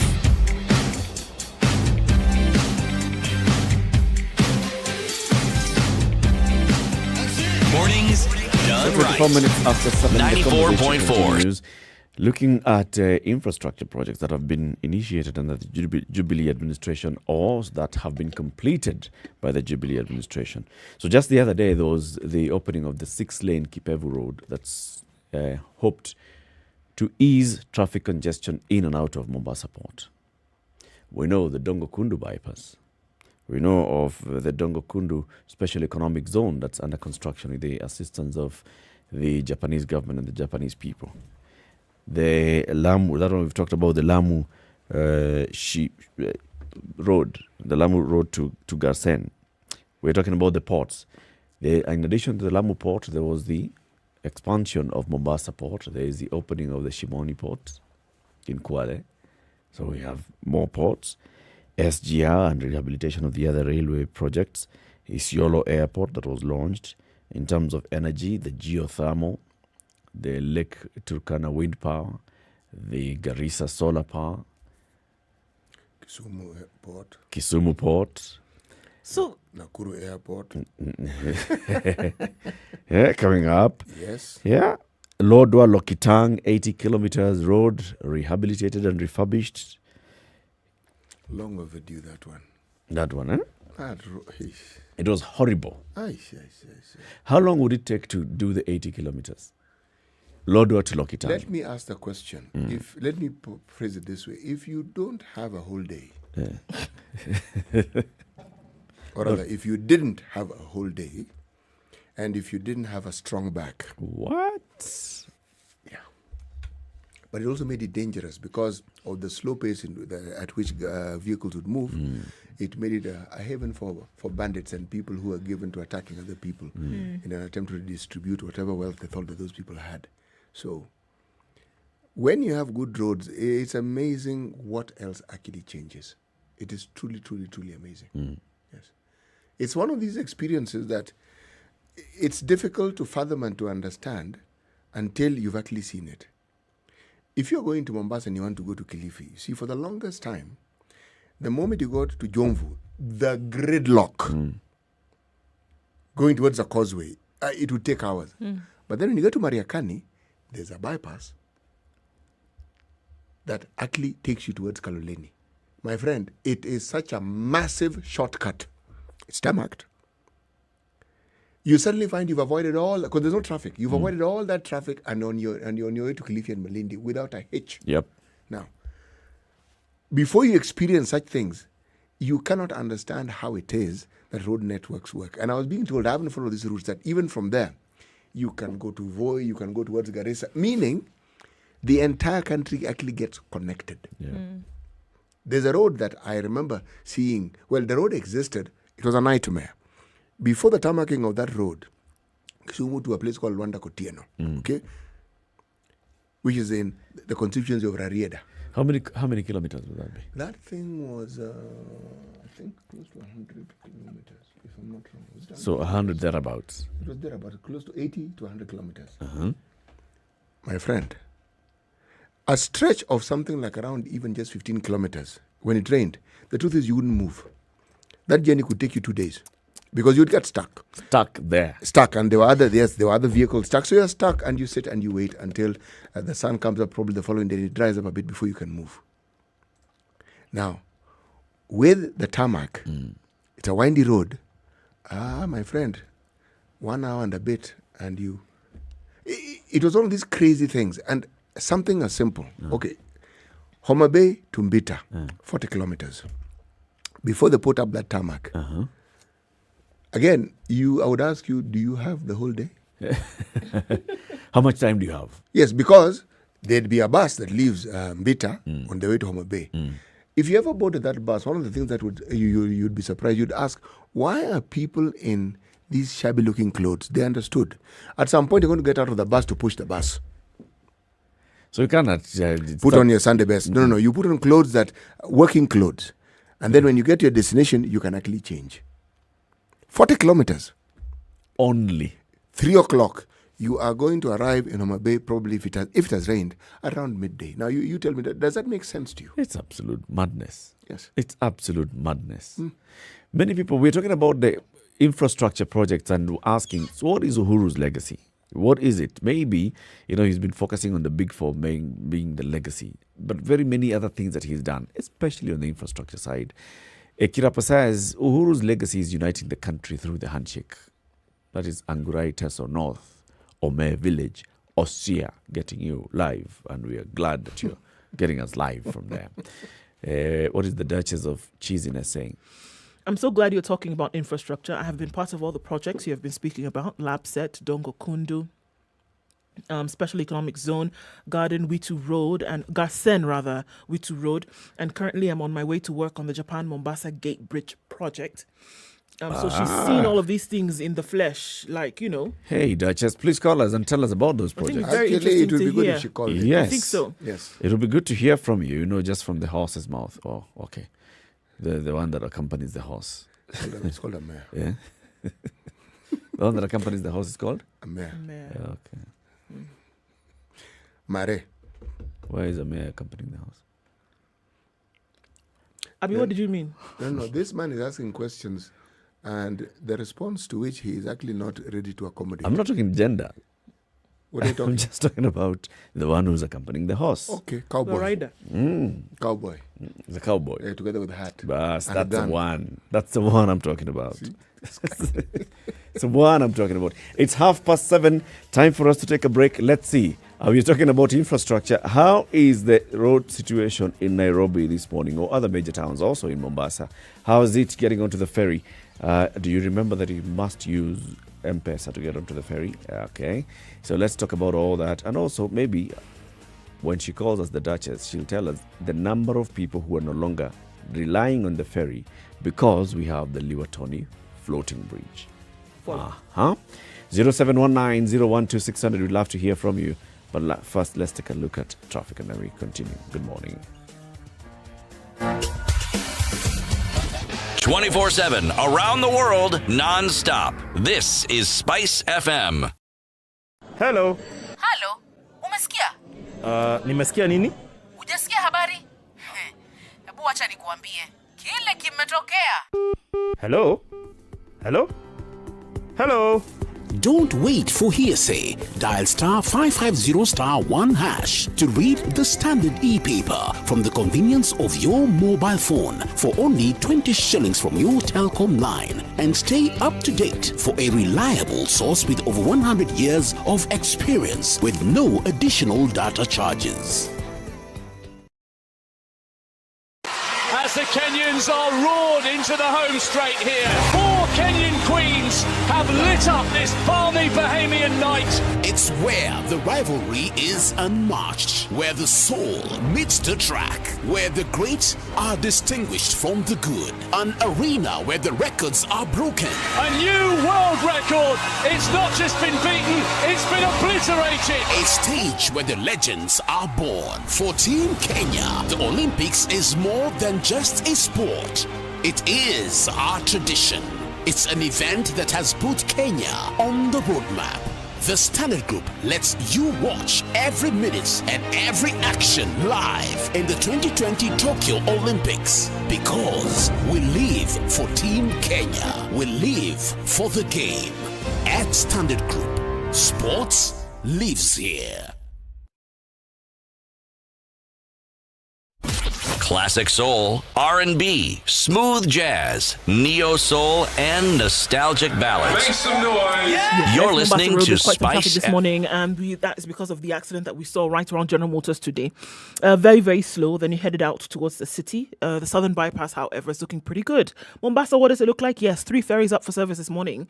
We're being told *712#. That's what you must use to pay your ferry toll. Do not use cash, because then you'll be turned back and then it will be a mess, and we don't want a mess. It's Friday. We want things to go as smoothly as possible. Coming back into Nairobi, going out west then through to Nakuru and Naivasha before that. Some traffic there, headed outbound because of an accident that took place there on the Maimahi route. So you want to watch out for this one, okay? It's a misty morning in Kahara Ngong, and that's very low visibility as you're coming out on Ngong Road. So watch out for that, because the vehicles have slowed down considerably. We're hoping that Langata Road continues to behave in the way in which it's behaving now, because then it won't be crazy like we've seen for the last few days. But we're going to have to watch, see.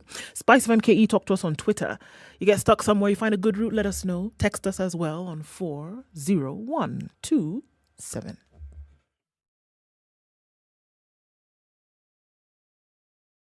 Miaka 20 safari anza ya kutuunganisha kama Wakenya. Twende tukiuke, twende tukiuke. Let's go beyond, let's go beyond. Let's go beyond. Mimi na wewe tujibuni, kazi nzuri ya kujivunia. Let's go beyond, let's go beyond. Kwa juhudi na matumaini, twaelekea kesho pamoja. Twende tukiuke, twende tukiuke. Safaricom. Okay, 25 minutes to 8 o'clock. Twende to Kiuke. And in fact, let's talk about Safaricom Home Fiber. We started talking about this yesterday. Safaricom has rolled out its fiber network to very many parts of the country. Actually, all the 8 provinces of the country, or the 8 regions. Now we call them regions. Now, if you dial *400#, you can find out where the nearest Safaricom fiber is, whether they can come and set you up, and They can set you up for any package that you choose. The lowest package is the bronze package, which costs 2,900 shillings a month. And what do you get? You get some proper speeds. 8 Mbps. That's a very good speed. What you do is you can, nowadays people are streaming everything. You stream, you want to watch sports, you stream. You want to watch movies, you stream. You want to watch series, you stream. You want to watch music, you stream. You want to connect with people at work via Zoom, you stream. You need the internet. It's no longer one of those things that you say, okay, it's a luxury item. No, it's become a necessity. So, City, let's do this with you, all right? Mm-hmm. Dial star 400 hash. Uh-huh. Okay. Actually, start with get phone. Get your phone. Make sure it has airtime. And lock. What is your password? 00000. Okay. So do 0000 and then dial star 400 hash. Yes. It brings the first page where then you choose. It's called Safaricom Home. Home. All right. If you go to select number 2, which is get home fiber. Yes, that is what I have actually done. Select home fiber with number 2. Yes. And then it brings the regions. Select province. Yes. What province do you want to select? I want to choose Mombasa. Selecting Mombasa, and that is number 2. Yes, that is number 2. Okay. And then estate, I am going to choose Bamburi, number 3. Number 3, Bamburi. Yes. It tells you enter estate name. Well, I would choose Kiembeni. Kiembeni. Yes. So let's type Kiembeni then. Kiembeni, reply. Thank you for the home fiber query. We have received your request. We will be in touch with you within 24 hours. Safaricom for you.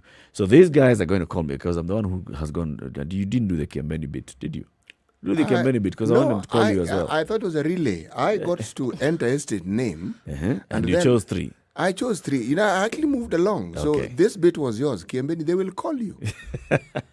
All right. But just so that we are on the same page. Yes. Let me also when enter you enter Kiembeni. the name of the estate in that area, which is Kiembeni in Bamburi. Yes. So it's a query. What they do is they will call you and tell you, yes, we are nearby. We have already laid our cables, our fiber cable up to this area. We are going to be able to install this for you in the next couple of days, in a day or 2. Yes. And it's very fast. If it's actually in the estate in Kiembeni, they just come and set you up immediately. Now, we'll be rewarding people today. What we want you to understand is how to actually make this query of whether Safaricom Home Fiber is in your neighborhood. So dial star 400 hash. Follow all those prompts. In the next hour, we'll tell you how we're going to help you pay for the first month. 2,900 shillings. Pop, we'll give you 3,000 just for good measure. Keep change. Ile ya kutuma. Yeah. Ama ya kupokea. Ya kupokea. You know? 100 bob. Yes. Keep change. Keep it right here for more. Mature, intelligent talk every morning. Spice up yourself.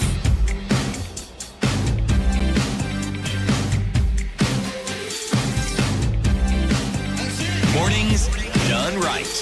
Okay. 94.4. 20 minutes to 8.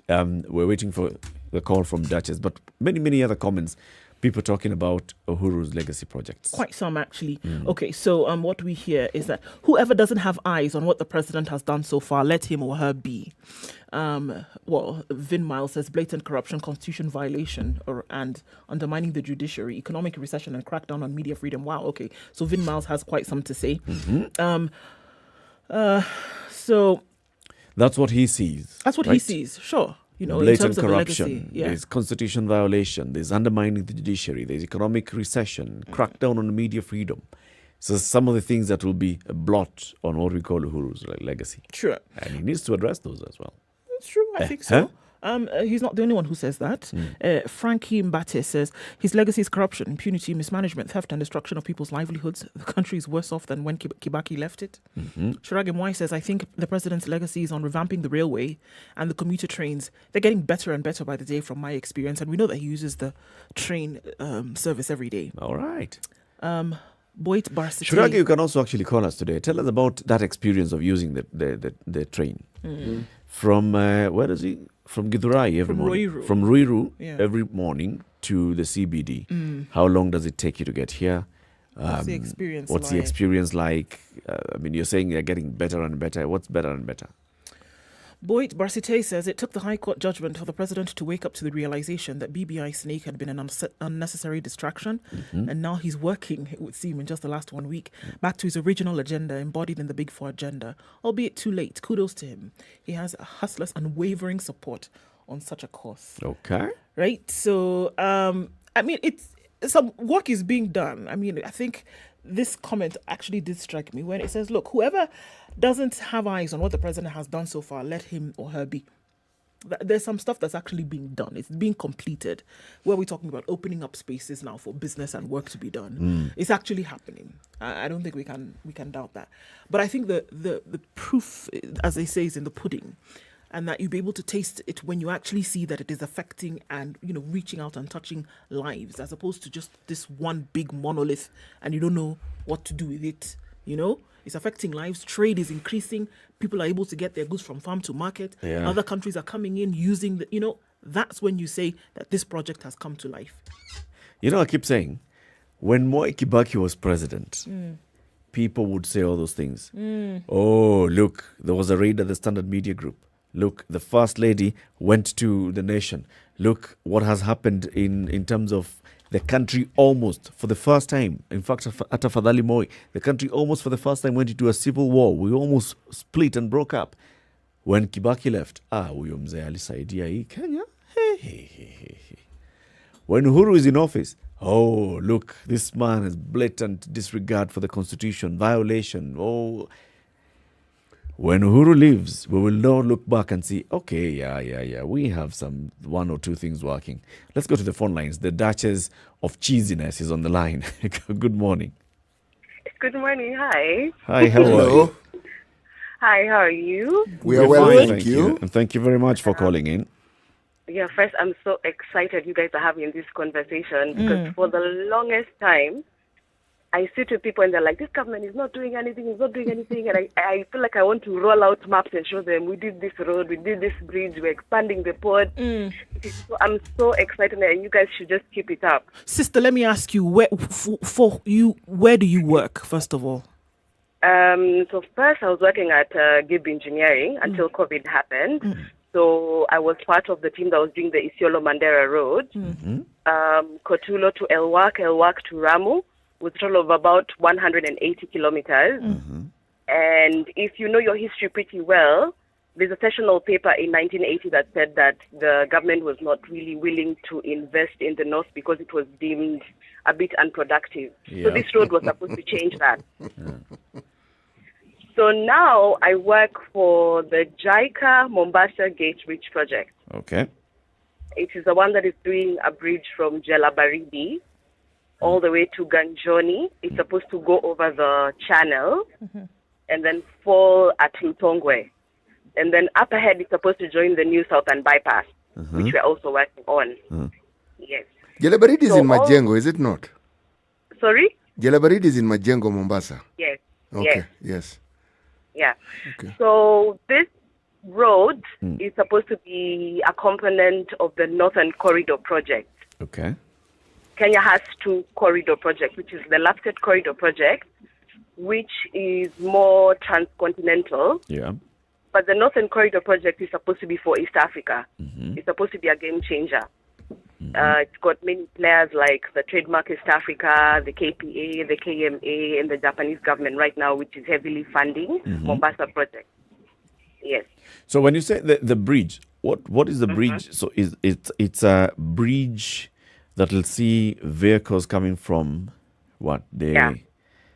So the Likoni side? No, tell us about the bridge. Yes. Yeah, the bridge is a beautiful, beautiful piece of infrastructure. It's just amazing. And why it's amazing is, if you know about the one-stop border point at Lunga Lunga, you know about it, right? Yes. And coming this way, you know they're supposed to do the Dogokundu Special Economic Zone, several acres of an industrial business area, yeah, which is supposed to simulate growth in that section. So this bridge is supposed to sort out the ferry problem that we have, which means that if we're trying to stimulate growth from Tanzania to come up this way and trying to uplift the southern side of the coast, then you have to make the connectivity between that side and this side ample. You understand? Yes. And at current with the ferry, still even after the addition of the 2 ferries that were bought, like about 4 years ago, it's still not adequate because there are always snags. The ferry door, it doesn't open, the ferry was carried into the ocean, that kind of thing. Yeah. So this is supposed to sort that out, and it's supposed to have a toll gate up at the new bypass that's being done. Okay. Yeah. Tell us about the previous project that you worked on, the road from Koturo to Ramu. Yeah. First, for the benefit of everybody, many who don't understand where that is, just tell us where that is.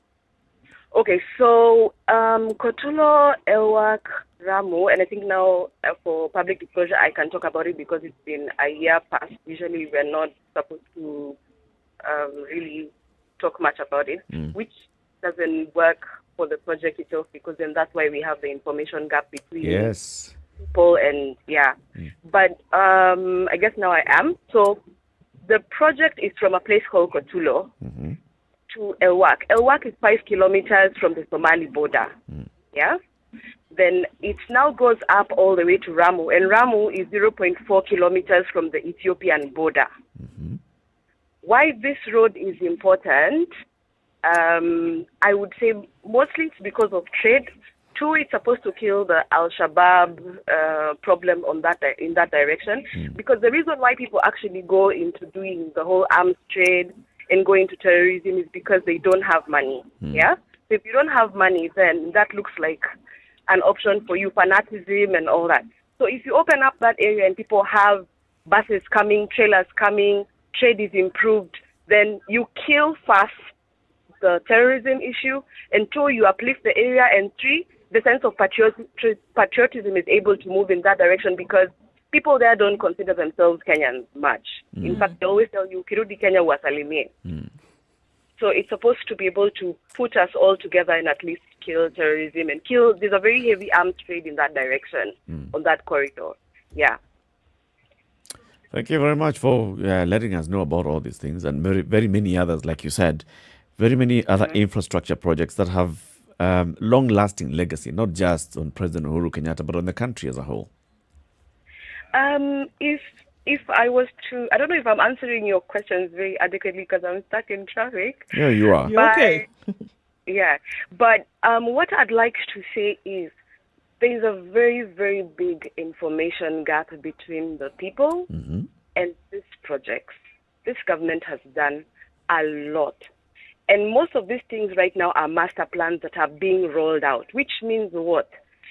Before you can do a road or do a bridge or do a special economic zone, which, by the way, we are doing 3. There's one in Kisumu, one in Mombasa, and one in Lamu. You have to go through the master plan process. So first you do the design. You do a detailed design. It goes through. You do a resettlement action plan, which is what I do. You do the plan of resettling people and compensating them. You compensate them. Then it goes to Kenha. And then Kenha now rolls out the plan of construction with the BOQ and gets a contractor. Now, the problem is right now we are at master plan stage, and some of these projects are now just reaching the contractor stage. They're just starting to be built. So for the longest time, people will say nothing is going on, the government is not doing anything. But of course, if we're at the master plan stage, there's nothing to see yet. Yeah. You understand? How long does that process take? I wouldn't lie, it takes quite a bit because like now I'm on my way to do compensation for that Jalabaridi Ganjoni side. And it's going to take about a year to be able to finish that process, and then it goes to the National Land Commission, and National Land Commission now does public participation, Section 40, which is very important. Yeah. Public participation, and then now after that, they are paid. So in total, from the time you plan and you do all this, before you get to actually implementation, how many years does it take? To be honest, a minimum of 3. So let's say 5 years. Yeah. So it's almost all that planning is the full term of a presidency, one term. Exactly. That's exactly what I'm saying. Now, the thing is, the next president who comes, you people will start seeing roads being done and factories being done and be like, this president is working. No, he's not working. He's just implementing what the previous president put in place. But You isn't understand what I'm saying? but Duchess, is that not what a president is all about? A relay. This one starts this, the other one comes and picks it up and continues. As then he another continues this, he starts his own. He starts his own, and the other one comes and picks it up. Is that not what it's supposed to be? The only problem is that the voting masses don't understand that. Because they don't know, because they're not government told. Does not communicate. Yes. Well, can I be very, very honest? Please be honest. They just call out a few people. We have Brand Kenya right now. Yep. Brand Kenya is supposed to be the gap between the information gap filler between, let's say, the presidency and all these other parastatals and the people, which means they are supposed to tell us about these projects to stir up patriotism. They don't do anything. I see. How is it then if they're not doing anything? We haven't seen anybody in that sector being sacked. Because you don't know they're supposed to be doing that, and so you can't hold them accountable. Again, information not filtering through. Exactly. It's all about information. That's very true. So Duchess, it depends. It depends on the corridors which you walk. Some corridors you can be able to see where the problem is because you are at the place where information is really flowing. But if you are at the lower down, then you don't know what is going on, what should be going on, so you can't complain or keep people accountable.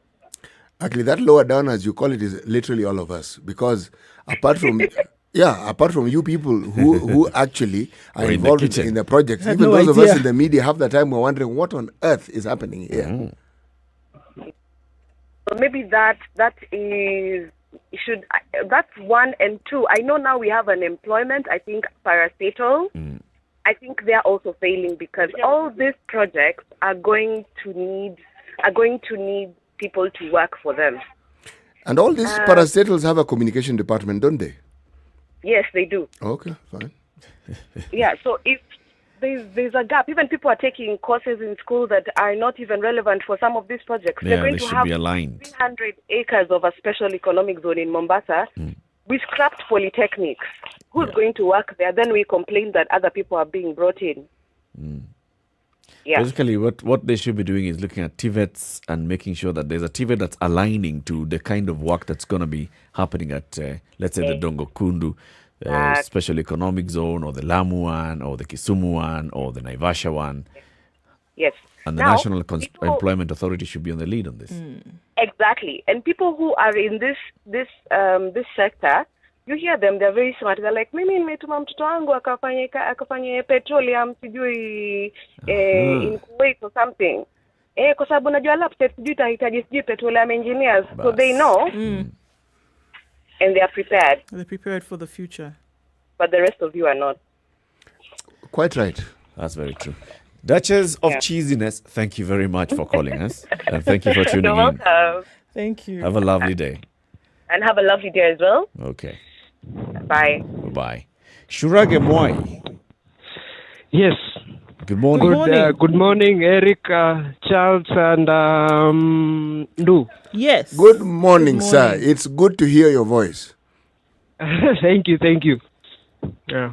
Shurage, you use the train almost on a daily basis.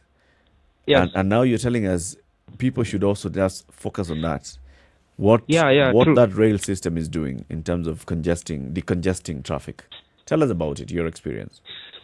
Okay, my experience starts from, I think, around 2014, thereabouts, 2013, 2014. Then the train was a bit shaky.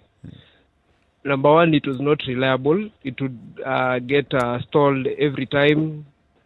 Sometimes we had thieves inside the coaches, and they were old coaches, those ones which did not have windows, and people were facing each other. Yeah. As time went on, let's say they are starting 2018-19 thereabouts, we have seen a progressive improvement. We've seen even the staff. Now we can identify the staff and those who are ticketing. And now at least ticketing is done both outside and inside the coaches. Mm-hmm. So, and we have security. Inside the coaches? Inside the coaches, they are police officers, actually. Actually, this about the COVID protocols, especially the mask, you can't put on the chin mask because you'll be arrested inside there. Okay. So and also in terms of movement, because I use it from Kahawa station, which would call Kahawa West, to Makadara, where I alight, it's from 6. I board at around 6:25, 6:27, and we get to Makadara latest 7:20. So you see, it's convenient because for me, if I'm going to Makadara, I'll have to go to town or go to Allsops, then Otaring, then come back, then to Jogo Road. Yeah. You see, but it's one way, and it's stalling. I think it happens once in a while, and also now once in a short while or once in a long while. In a long while, and it's reliable such that you can use it in the morning, in the evening. In the evening, the Ruiru train, that is the Ruiru train, leaves the station at 5:40 Central Station, and gets to Ruiru. The latest I have had is 7:20. Okay. There's a time I went with it to Ruiru. It got there at around 7:10. How long have you been using it, Shurage? From I think now I would say 7-8 years now. Yeah, and I've seen improvement in terms of how it is being managed, the staff, the ticketing, and now at least people are a bit organized, And now you have new coaches. Yeah. Actually, the old coaches were done away with completely. Now we have at least a standard coach that you would say people would sit and stand at the same time. The other ones, it was a bit hard. People had to squeeze themselves, especially the places, the coaches which had you would call a toilet, that area. You find people squeeze there a lot. So, and that causes insecurity. But now it's a straight line, so you just stand. You stand and sit, and it is a lot of space. Somebody is getting out, somebody is entering. Yeah. That's good. That's good to hear. Yeah. Good to hear that there's something that's actually happening and people are using it and they can appreciate it. Yes, a lot of people, especially the Ruiru Githurai train. Yeah. The Ruiru Nairobi train. We were suggesting they should have. The morning train leaves at 6 in Ruiru. Yeah. They could have another one leaving at 6:30, 6:40, or even 7. Yeah. Or this one which gets to town can go back because we have the Kahawa train. This Ruiru train goes back to Kahawa West and starts its journey at 9. Okay. So there's a 9 o'clock train at Kahawa. So they could at least add another one there in between for people from Ruiru. And it's convenient because you pay 60 shillings as opposed to paying 100 bob or maybe even more. Yeah. Shurage, Yes. thank you very much for sharing that with us this morning. Thank you. Stay here, keep tuned, and we'll be glad that you're listening. Thank you very much for all those who have commented, those who are calling in this morning, talking about what is it that we can say that this Jubilee government has done since 2013 in terms of infrastructure, in terms of very many other projects, things that we want to see. And as you can hear, there's work going on, but the communication side of things, there's a lot not going on. Good morning. It's now 8 a.m.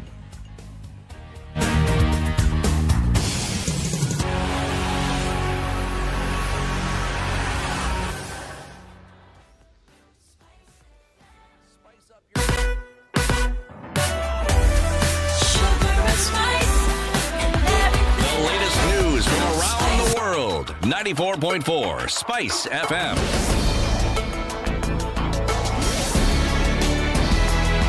Good morning. This is the Newswire. I'm Leah Ubaga.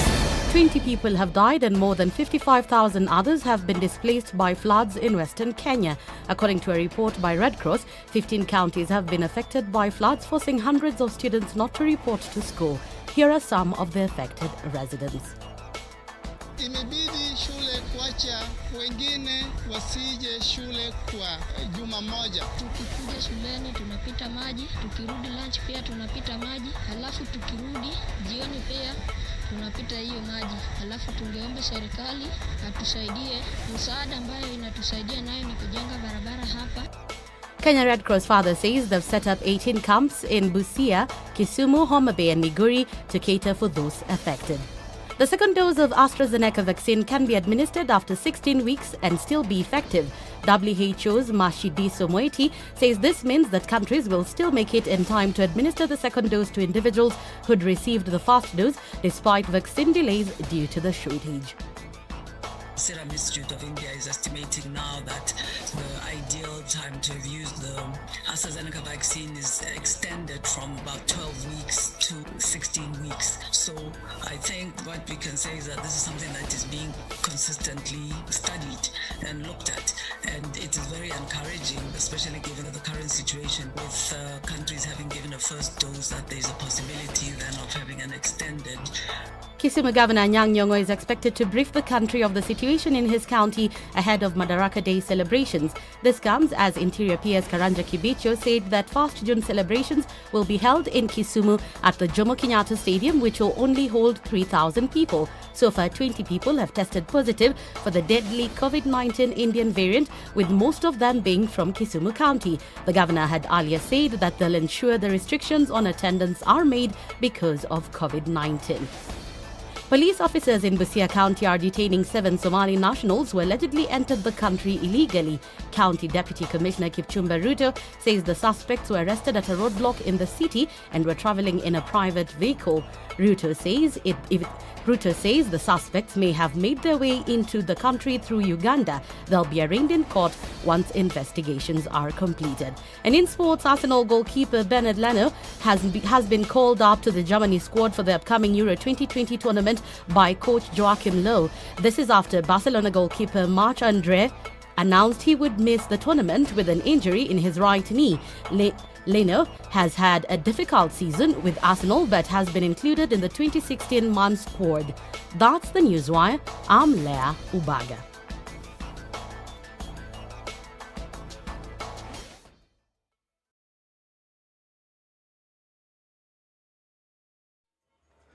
All right, still heavy on Mombasa Road this morning. Getting out into the city, that's where we'll look at some clogged up traffic. Let's give you options, guys. The Southern Bypass, good option for you to use today. As you're coming off of Mombasa Road, go to Langata Road, out towards Bagathi Way or towards Aerodrome, but then you're going to get stuck on Uhuru Highway beyond the Nyayo Stadium roundabout, so you want to be careful about that. Southern Bypass, use the Eastern Bypass as well. Outer Ring is not looking too bad today.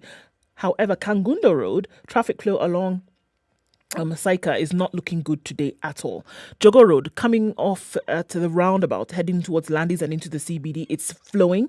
It's heavy traffic, but it is not at a standstill. So there's an option for you as well. Coming off of Thika Road into the CBD, getting towards Gara and then towards the Globe Cinema overpass is building up quite considerably.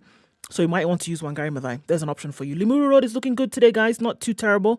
Let's look outside of the city when we come back. SpiceFM KE on Twitter is how you can get in touch or text on 40127.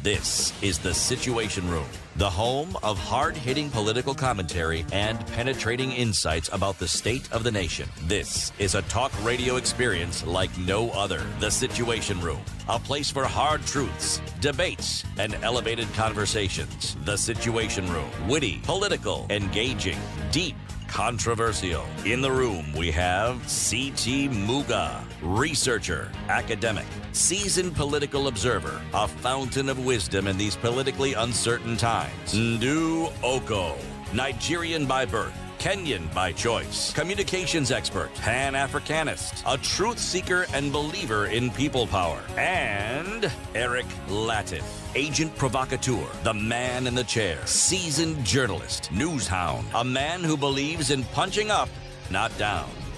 This is The Situation Room, the only way to start It's your 5 day. minutes after 8, Kenya's biggest conversation. This is the third hour of the show. We've been here since 6 a.m. We're here until 10 a.m. and we are live streaming the show on SpiceFM KE, YouTube, Facebook, Twitter. We are also on SpiceFM in Nairobi, Mombasa, Kisumu, Nakuru, Eldoret, Nyeri, Malindi. And for the next 50 or so minutes, we are on KTN Home. City, today's proverb. Do not look where you feel, but where you slipped.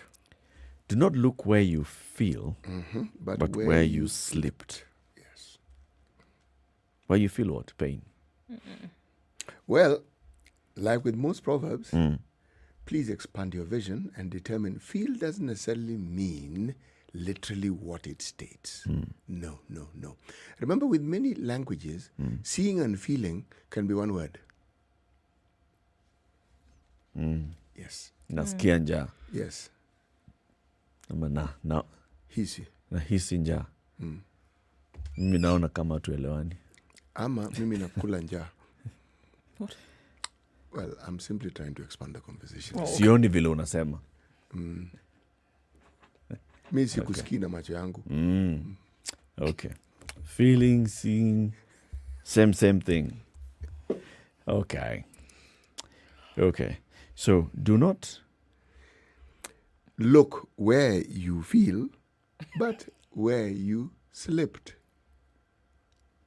Kuteleza sio kuanguka. Ni sawa. Thank you very much. COVID-19, since March last year, and the effect of COVID-19 in the country is clearly right there for everybody to see. In terms of economics, in terms of people's health, in terms of people's mental health, in terms of very many other things. And a majority of Kenya's population is what is considered constitutionally recognized as youth. That's 35 and below. Many of those 35 and below are students, either in early childhood, in basic education, that's up to Form 4, or in college and tertiary and post-secondary education, up to university level, right? So this vital cog of our population in this time, how are they coping with the effect of COVID-19? Well, you mentioned that there's a trajectory, primary, kindergarten, etc. But then there's that group who are neither in high school nor in TVETs or in the university. Some have completed, some... So it's post-secondary, but... Yes. Did not proceed with education. Didn't proceed. Some went to, completed, no jobs. Some... I'm being granular, but the diversity of what it is that the youth or the category that youth can fall into, I think is as varied as they are the groupings of what we refer to as youth. Yeah. Yes. And they form the bulk of our population in this country. That's true. Yes. And a lot needs to be done, programmatic in terms of, getting them on board, getting to support them to even go through this COVID-19 period and post-COVID. Yes. How do they, that word that has come with COVID, pivot. How do they pivot with the COVID-19 period? Let's bring in somebody who's an expert on these particular matters, because he is the Dean of the School of Graduate Studies, Research and Extension at USIU Africa. Professor Amos Njuguna joins us on the line. Good morning, Prof. Good morning, Patrick. Thank you very much for joining us. This is Eric Latif. In the room, we also have C.T. Muga and Nduoko. So, Prof, Thank you. Glad. A lot we're going to be discussing in this hour about youth and what the youth need to do, what the youth need to, to be given in terms of advice and all by people such as yourselves who deal with them. But first, let's start by understanding, Professor Amos Njuguna, you are a finance professor. That's a big thing. What's that? And we ask this because oftentimes, if I may speak about myself, I have great difficulties understanding the difference between accounting and finance. Yes. That is, of course, if there's a difference. And then there's economics. Yeah, no, economics really throws a curveball into it completely. Yes. Yes. Thank you, Eric. And it's really not that complex. And being a professor, in day-to-day life is much more about what you can do for the community. It's much more about what kind of impacts do you have. So if you've got numerous impact to have with respect to those who rely on your services, then you are almost there. So that should not worry you. Again, it's just about the background. I do have that background in accounting. I'm a certified accountant of Kenya. Okay. And also a financial economist, because most of my research revolves around saving young people, economic empowerment and all that. But most importantly, impacting on the communities. Thank you. Very big things and good things as well. And the way you've talked about looking at young people and inculcating some cultures like savings, like good investment, like financial management, and thinking of such kind of things. Just tell us about the kind of work that you've done with the young people in this sphere, and maybe some success stories here and there. Oh, thank you very much. First, let's put things into context. You already indicated about the youth, and I can tell you that it's a real problem. 2019 census, this group accounts for about 75%. Those who are less than 75, those who are less than 35, 75% of them in this country. Now, Eric, 800,000 of them join the job market every year. And yet, of course, you and I know that the economy is not opening as fast to be able to absorb this group. Now, as we speak right now, you've told me to say about successes. As we speak right now, our staff from USIU are already at the county levels in Machakos, in Nairobi. We are already impacting on about 573 youths right now, bringing them on board to understand critical life skills program that helps them to get onboarded into entrepreneurship, that helps them to get onboarded into social and innovation aspects. So this group, by the way, is not even our traditional university qualifying group. They are youths who are out of school and out of employment and recruited through the Kenya Youth Employment Opportunities Project. They are in the rural areas, but we believe that we first must bring them on board to achieve critical life skills. As a result of they are able to make better informed choices. You might ask yourself in perspective, every time we have national exams, we see on TV young girls who got pregnant, for example, teen mothers, and they did their exams at that level. But the story ends there. Who follows them after that? And that's one of the things that, as a university, we are very intentional to, and we attend to that. Secondly, we also have programs that revolve around agribusiness. We get youth who are at the university level, not necessarily at the university level.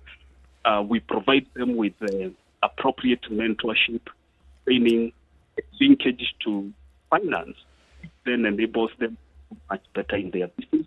We've impacted on over 1,200 youths as of a program that ended in March this year.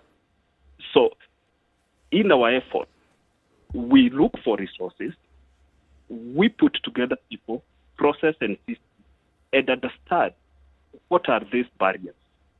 And our job as a university then is to break those barriers and ensure that we are accessing these opportunities. And we have put a lot of research around that area to be able to in what works, when, where, and with who. Because again, the issue of taking youth as a huge group is what most of the programs do the intersectionality, where we say, okay, is it the rural? Is it the youth who are in campus? Is it the vulnerable, that is the young girls, youth with disability, as well as refugees? and then we formulate specific packages for them.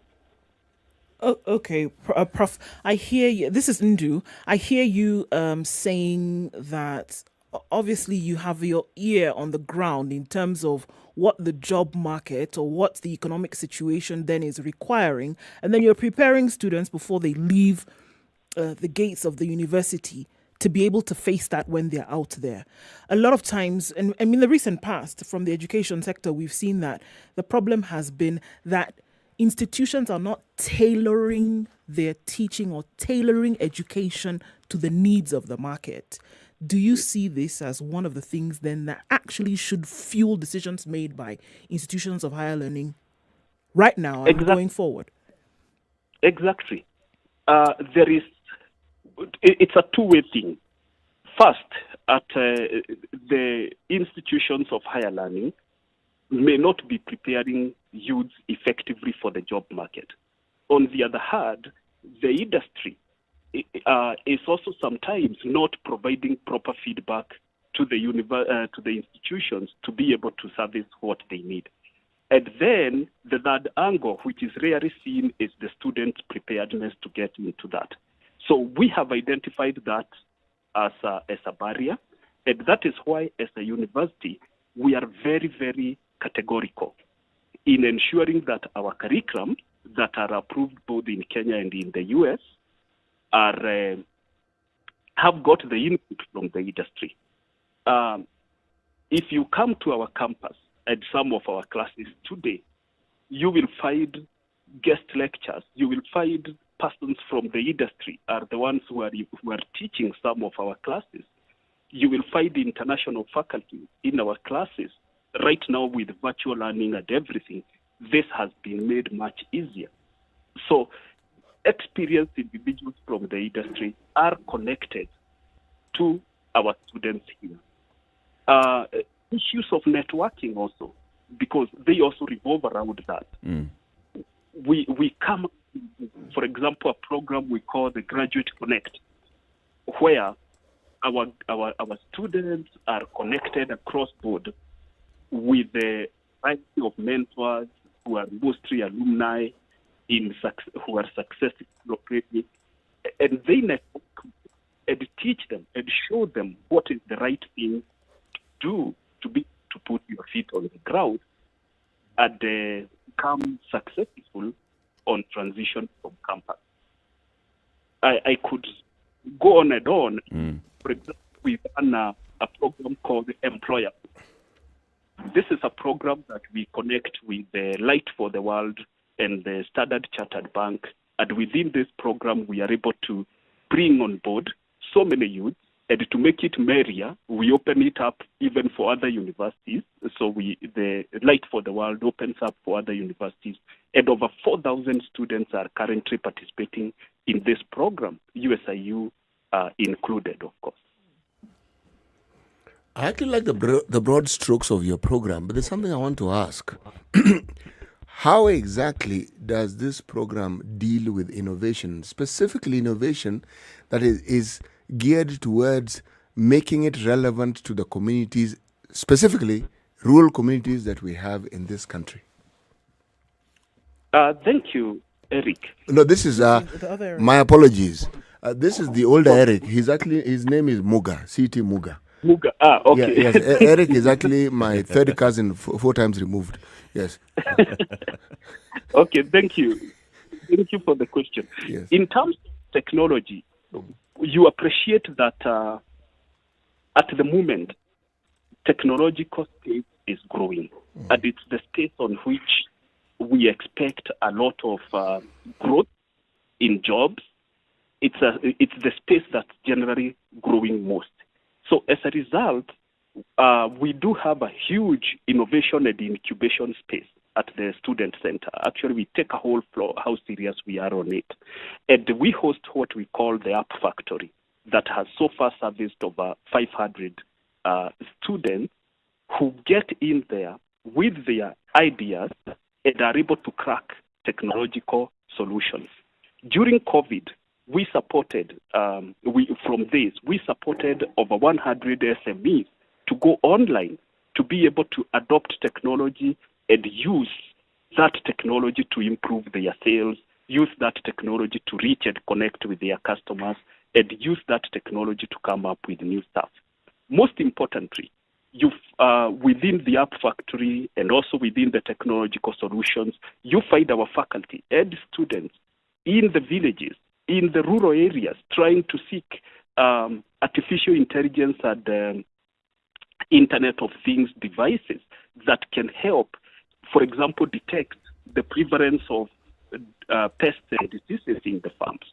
You find them working on technological solutions that tend to connect different individuals within the value chain. We just completed a project that involved the agent network model in Nyandarua County, for example, where we use technological aspects to be able to connect different players within the value chain. So these solutions are developed by the students and faculty for the community that badly needs them.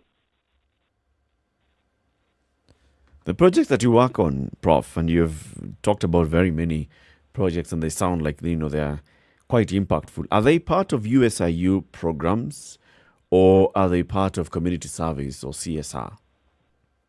Okay, it's twofold. As a university, we believe that the university belongs to the community. And that was my opening point. Or even as a professor, if I'm not impacting on the community, then really I'm not very useful with the title. So these programs belong to the university. They are tied to the academic programs, because if you talk about the agent network model or servicing SMEs, it is our students who are working, putting hands-on skills to be able to support these SMEs, and we reach out to them. In other words, we get to the community and say, what is the problem with the community? And then we use the problem to make solutions and improve our curriculums that we teach inside the classrooms. So it's two-way, because we service that through two pillars, actually three pillars. One, what we call excellence in teaching and learning, solution-based. Two, exemplary research and scholarship, because it's out of this that we are able to teach how to do research and impactful research at that. And most importantly, service and community engagement. So even when you call it CSR, for us, we know we are doing that for the community as part of corporate social responsibility, but also most importantly, it is also feeding into our research, it is also feeding into our teaching and learning. Thank you. I mean, just looking at what USIU does, education to take you places, and some of the things that you've talked about. And this was something that was as a slogan way before things like COVID even happened, and shifting from the traditional job market and doing different things in entrepreneurship. So it would seem as if education to actually take you places, taking you places then, even in these times where things would appear to be very, very difficult, excuse me, in the job market. Now, are these initiatives that you've put in place now sustainable beyond this period where we see COVID? Have they come about as a result of COVID only, or do you see it as necessary to continue changing approaches to things to then make it possible for students armed with an education to survive in the world? Thank you. I do provide historical, present, and future proposition. Historically, this is a space that we have been there. In the last 1 decade, we have put in sufficient efforts, processes, and people to be able to take initiatives that take our students places. Now, at the present, we remodeled. We simply remodeled and said, okay, we must continue doing this, especially with COVID. Now, then, post-COVID, what are we going to do? We are going to increase. The university is very deliberate. 2021 to 2026, we have revisited our strategy to ensure that the motto and the issue of taking our students places is there. I could give you examples. During this COVID situation, for example, we've had some of our students going to top-notch graduate schools. We've had students who've been admitted to the London School of Economics. Another one admitted in UC Berkeley in the public policy space. So our efforts have been in the past, the present, forecast the future. For this purpose, we do have virtual node student and faculty exchange. A student in the USIU join a class as an exchange student. But right now with COVID, they are able to sit on their computers. They are able to attend virtual classes. Similarly, students from other universities are able to plug into our classes. And also faculty. We have lecturers who are joining our classes and teaching. So you can see, for us, it's a modeling, adapting, and getting us flexible as we can to be able to cope with the situation. Indeed, and I think that's a lot of work and some good work that USIU Africa is doing as you look at supporting the youth-led initiatives during this pandemic and preparing for a post-pandemic future. Professor Amos Njuguna, USIU Africa's Dean, School of Graduate Studies, Research and Extension, thank you very much for joining us this morning, and thank you for all the good work that you're doing there with the other faculty and the students. Welcome. Thank you, sir. Thank you very much. 27 minutes past 8, time for us to take a break. GenerationNextChallenge.com. Have you logged on to that website, that portal?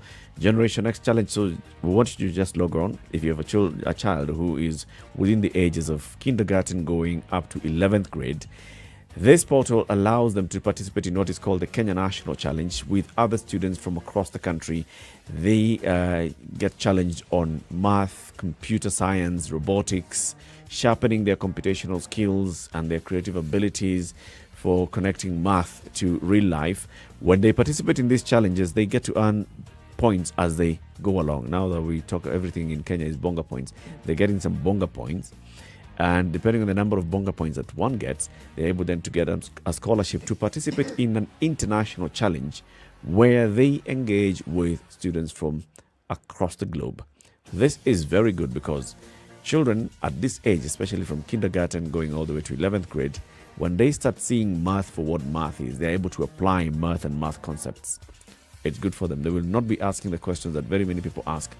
Where do I use Pythagoras theorem in life? GenerationNextChallenge.com. Good morning.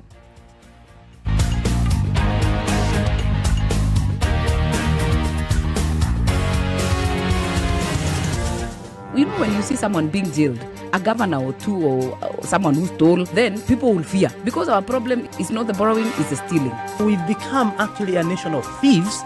The only thing we lack is an opportunity to steal. The guys who quote the Bible and say I'm a Christian and all that, and you know they're thieves, return what you have stolen 4 times. If you know that you have property or anything that you have stolen, just return and say, my God does not allow me to hold stolen things. We are also a reflection of you because you elect us. You know, we don't get into our office by ourselves. We are a reflection of the people who elect us. We don't want to go to the streets. We have a constitution that enables us to assert our will.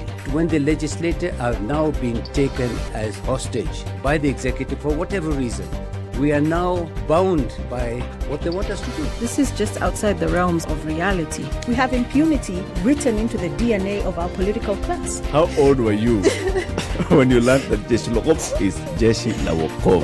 I can't say it very well. You know, Jeshi Lokop. And everyone knows.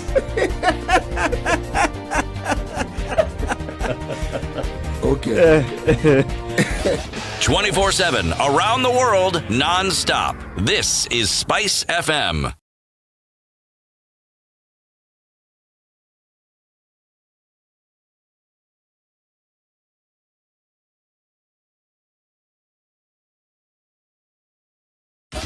"24/7 around the world, non-stop. This is Spice FM."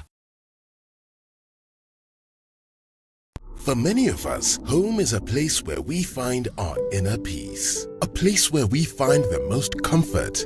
A place where we recharge. A place where we create laughter and all the good memories. But most importantly, a place where we all belong. At KTN Home, we believe there is something for everyone. So catch all the comedy, telenovelas, Nollywood, music, sporting action, kids shows, documentaries, movies, dramas, and reality shows, all to make you and your family feel right at home. You can also stream live at www.standardmedia.co.ke/KTN Home/live on your favorite device. KTN, welcome home. Classic soul, R&B, smooth jazz, neo soul, and nostalgic ballads. Make some noise. Yeah! You're listening to Spice FM.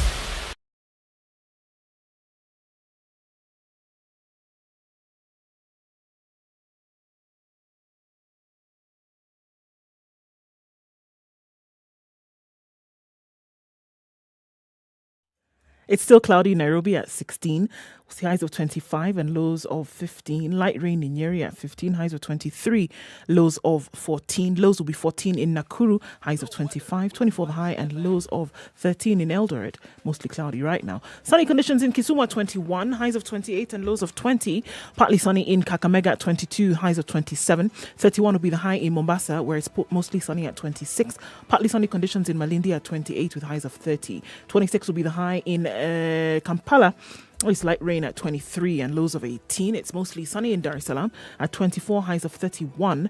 18 will be the high in Johannesburg. It's sunny at 9 and lows of 5. And Lagos continues to rain at 25 with highs of 32, highs of 33 in Kinshasa. Partly sunny conditions at 24. It'll come down back to lows of 23. Are you ready? Okay. Spice FM.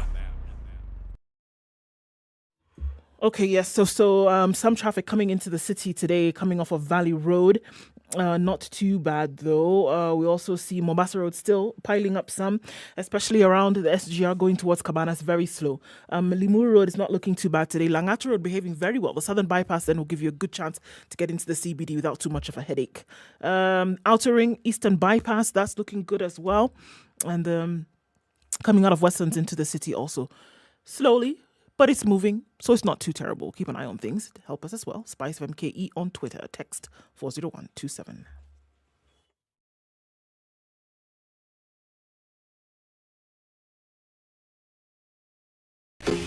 Home in a happen. A Safaricom Home Fiber. Stream movies non-stop at home with the best fiber internet speeds in Kenya. Dial star 400. Okay, home in a happen. Connected Safaricom Home today. Fiber. So we want to help you get started on Safaricom Home Fiber. Safaricom has rolled out the fiber network across the country. And if you just dial star 400 hash, that's star 400 hash, you will be able to see if you can get connected as soon as possible. So if you do that, the first thing it does is that it brings you a menu. You select 2, which is Get Home Fiber. If you select 2, it takes you to another area where you select province. Select whatever province you're in. Then it brings you to select area. And the area is basically going to be, if you say you are in Nairobi province, it will bring you the area, which is the areas which could be Westlands, Mombasa Road, Thika Road, Kikuyu, Kinoo, Langata, Kilimani, Kileleshwa, Mulolongo, Kitengela, Ngong, and Rongai. If you select any of them, then it comes and asks you, the next thing they want you to do is tell us the estate, specific estate in that area. Once you select the estate, they'll tell you, you'll receive a message that tells you, thank you very much for your query. We are going to call you within the next 24 hours. And when they call you, they'll tell you, yes, we are nearby. We are able to connect you up, hook you up immediately. Or we are working towards getting closer to your area and we'll be in your area within what? A day, 2 days, a month, 2 months. They'll basically tell you how far they are from getting you connected. We want you to do that. Go through that whole process. Star 400 hash. That's star 400 hash. Go through the process. Get to that page where you are told, thank you very much for your query. Take a screenshot of that and share it with us on our social media handles, SpiceFM KE, Twitter or Facebook. That's SpiceFM KE on Twitter or Facebook with the hashtag. What's the hashtag again? In a happen. Right? Home in a happen. Hashtag home in a happen. In the next hour, we're going to reward somebody with the first month connection. 3,000 shillings. First month connection of a bronze package of 2,900. 8 Mbps. Good enough speed, works very well for your home. Home ina happen na Safaricom.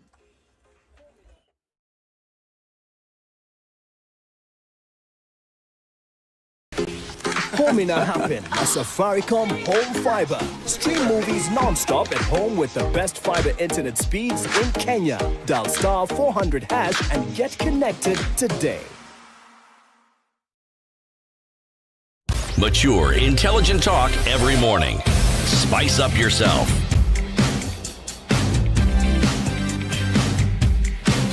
24 minutes to 9. The conversation continues right here on SpiceFM.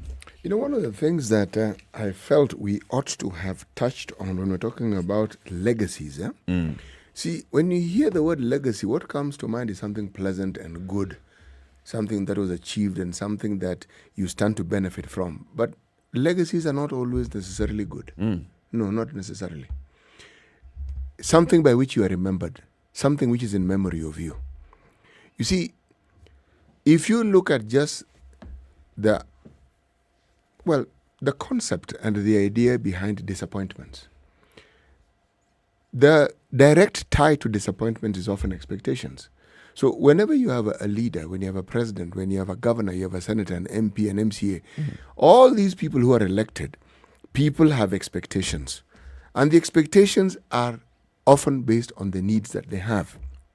But then there's a larger biodiversified environment in which all these people exist. And these must be taken into consideration. For instance, you cannot look at this presidency and not look at the promulgation and the operationalization of our constitution. You cannot. Because there is no president, I've said this before and I'm just repeating it. There is no president in the history of this country that had to deal with this new constitution. It's this one. This presidency has had to deal with it. And what is dealing with it? Dealing with it as in you are putting this new constitution into operation, whereas all the life you've led as a politician or as a Kenyan has been with the old constitution.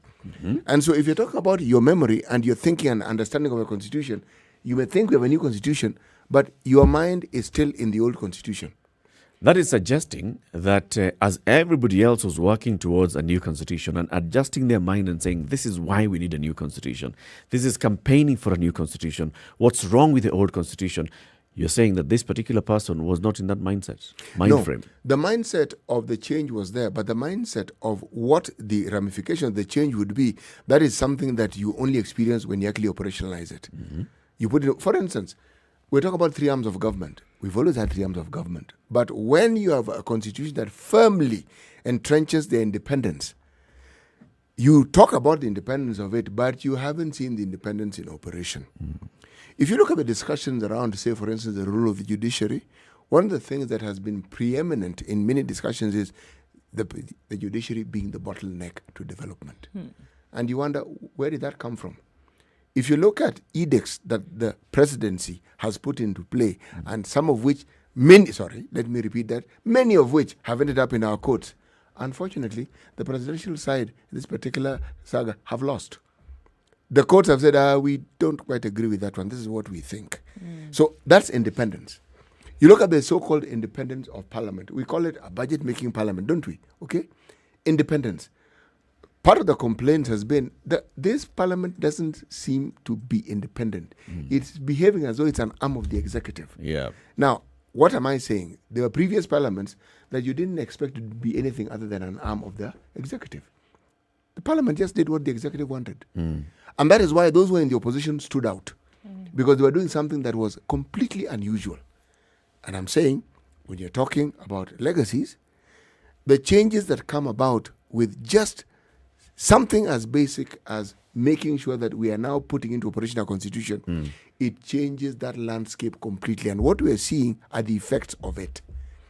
And our thinking, having seen, this is a constitution, I, for one, keeps getting surprised and saying, so this is what it means when you implement a constitution.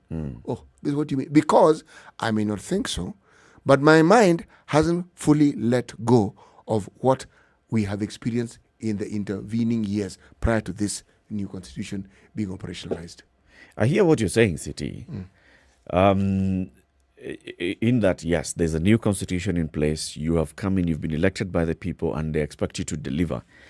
And as you go to deliver, then you find all these roadblocks that have been set by the new constitution that tell you, okay, this is the way you're going to do things. You don't just wake up and issue a decree. You have to go through a process of, public participation. You can't just create an office and say, I'm going to have assistant ministers tomorrow. Appoint them. No, you have to ask the Salaries and Remuneration Commission, the Public Service Commission, whether they agree and how. You can't create an office if the Public Service Commission does not create the office. Yes. So these are the new things that are coming into the reality of the new leader. Yes. On the other hand, City, if this was a leader who had been, who had been at the senior most levels of government for many years under the old constitution, who was used to just doing things with the old constitution. I wake up, I do things. I mean, I have served in the public service. I was head of public service, or was a senior principal secretary for many years in the Kibaki and the Moi regimes. This is how I know things to be done. Then they'd find it hard. But this is somebody who does not have that kind of baggage. Actually, he does. Not that kind of baggage. He has not worked in public service to say that, this is how we do things in public service. He has been a politician since the late 90s. Yes. He has been in parliament, but he also came in as a young person. And as I was saying, the digital age, the guys who are with it, the guys who understand the way of the future, those who understand the way of the future. By the time President Uhuru Kenyatta was actually getting into politics, the whole conversation about constitutional change had already fermented. It had taken shape completely in the country. It had, Eric. By the time the president was campaigning to be the president for the first time in 2002, the issue of constitution review was already in top gear. Yes, Yashpal Gai was working. Yes, it was. By the time the president was a deputy prime minister and a new constitution was being promulgated, he had just lived through this whole journey of we are going into a new constitution. Yes. So his mindset is the way of the future. Yes. So I don't expect that he would have faced some difficult moments actually in his mind of adjusting. He does not need to adjust, just needs to. Actually, no, he does. Because everything you're saying was a reality with the old constitution. Okay? And he was a politician. Now, constitution making, by and large, is a political process. As a politician, functioning in the very high echelons of politics in the country, it's a very, very difficult view, very, very difficult perspective from when you're just a basic, simple mwananchi, understanding the ramifications of what we call political, operationalization. Just look at, for instance, how it is that we have responded to something as basic as devolution. It came with the new constitution. Yes. Okay? Heralded as a good thing. For how long? Not long after. Oh, hey, hee, ha. That ho, hey, hee, ha is also part of our culture. It's how we respond to things. Yep. We complain to high heaven. It's just us. Yep. It's how we go about things. But, again, when you look at the discussion around the constitution, one of the things that I personally find disturbing is that people talk about the presidency and we forget that some of the things that we keep talking about were devolved. They're supposed to be functions of the county government. They're supposed to be devolved. Yes. The mindset is still government. All I'm saying is that this leadership is encountering things that nobody else encountered. No one. They didn't encounter it. They had an easy go of it. The president was the communication officer of the country. The president was the constitution of the country. The president was the law enforcement of the country. The president was even the judicial system. The president was everything. Because if the president said this was the direction we're going to take, that is the direction we took. It wasn't really complicated. So you have a now more evolved and involving system of government, whereby more people are involved in the decision-making process, more people are involved beyond just implementation. You actually have to think a little bit to get things done. How does that impact then how? So you are involved in your mind as well, and you have to actually think about it before you do it now. Before it was, somebody tells you, this is what we are going to do, you go ahead and do it. Yes. But now we're involving everybody else Yes. in the process of doing things. From constitution making, in fact, beyond... Call it public participation. Look at the struggle we're having with public participation. Not even at the level of the presidency. You know this communication we keep harping about here? It's public participation. The government doesn't seem to think they need to inform the public about so many things. And we keep saying, it would help you, not us, if you actually told us. Look at what the Queen of Cheesecake, what is the Duchess of? Cheesing. Okay. The Duchess of Cheesiness. What do I call it? Cheesecake. Just move on. It's okay. It's okay. See, what she said, I mean, it was music to my ears. You just listen to the things she's saying, rolling out, this is what's happening, this is what we're going to do. And this is not what they're dreaming about. This is what is being done. So now, can you imagine if the government took that particular view of just telling people, just saying it, this is what we want to do, and then you see it done. Would it not make such a huge difference? It would. But because of the legacy that we have, so you wait until we decide to tell you. And we're saying, no. So. Some of those things, we can say, yes, there's a new constitution that's coming in, a new constitution that has removed a lot of resources from the president's hands and control by saying devolve resources. Yes. A new constitution that has taken in a lot of functions from the direct control of the president by saying devolve them. Yes. Okay? But then there's a lot that he's been left with. Yes. And he also came in with a lot of goodwill. Yes. And the goodwill is we have a new constitution, we have bequeathed to ourselves and our future generations this new constitution, a youthful president. All those things are positives. Yeah. The reason I was saying that the difference between President Uhuru Kenyatta and somebody else, say the president in 2013 was the late John Njoroge Mishoki. John Mishoki worked in the colonial government, worked in the first government of Jomo Kenyatta, worked in Moi, worked in Kibaki. Constitution, this new thing, he knows the older one. He has experienced it. That the natural thing for him to do would get up and do things according to how he has always done them in his public life.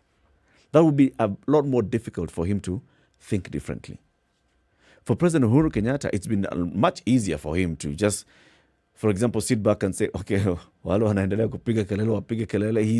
He knows this is the way life is right now. It doesn't bother him. So guys insult him on social media is like, sawa basi nimetoka hiyo social media. He understands it. It's easier for him to adjust and not say, shut down that social media. It's easier for him to exit than to say, shut it down. So it's been easier for him.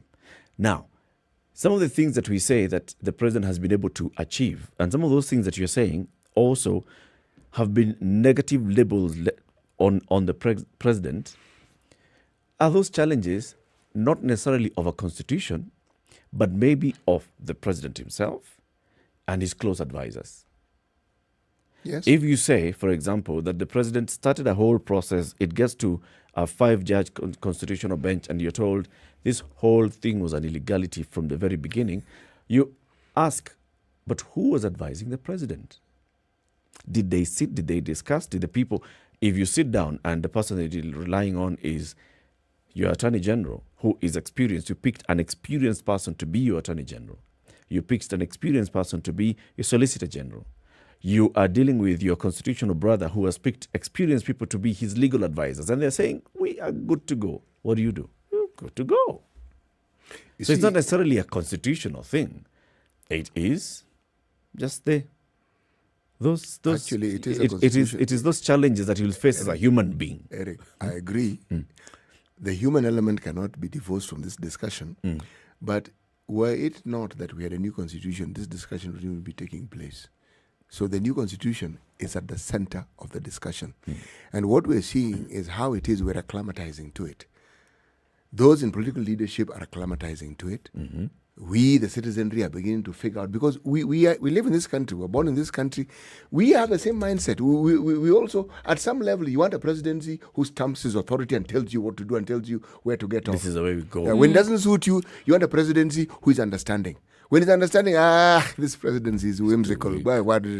Then, he's a dictator. So, you see, these discussions take place because we are all interacting with this new animal called the Constitution, and we're still trying to find our footing. The background from which we are functioning is the old Constitution, the old way of doing things. So, it isn't an easy terrain to traverse. This is what I'm trying to say. So, this presidency is having it far more difficult than any other presidency that future presidencies will have. Well, sure, because, apart from dealing with something new, because you're essentially looking at the laws with which will govern the land, one. Yes.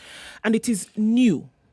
It's 10 years old, and it has still not even been implemented fully. And it dictates that everybody essentially has a say in how you're going to govern. Meanwhile, you're at the top of this pecking order. Yes. So you are the authority. However, everybody else has a say in what you're meant to do.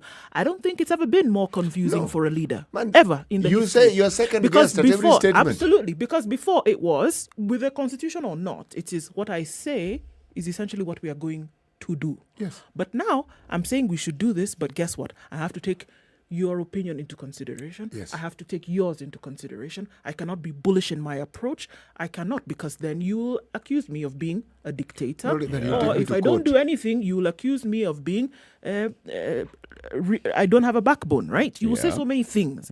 But then I must allow all of this to continue. Media should be able to say and do whatever they will, say whatever they want, and should have spaces. People should be involved in the process. I can say I want something to happen, but at the end of the day, the court can actually deem it useless and baseless from the very beginning. And we've seen them deeming it so. Repeatedly. In as much as there's so many things that it has afforded for the country, I think for the person at the top, it's actually probably the most difficult of situations to be able to deal with. Character comes in. Absolutely. Where you're coming off look at what you've given the example of John Mishuki. It was, this is what I say is going to happen. When he was talking on the roads those days and said, was it a negotiation or a suggestion? Tell Matatus to ship up or shape up. Edict. My friend, you will do it or you will be out. So can you imagine? It's a character. So now, can you imagine now bringing that same character into now where people are bashing President Uhuru Kenyatta on Twitter and he chooses to step back?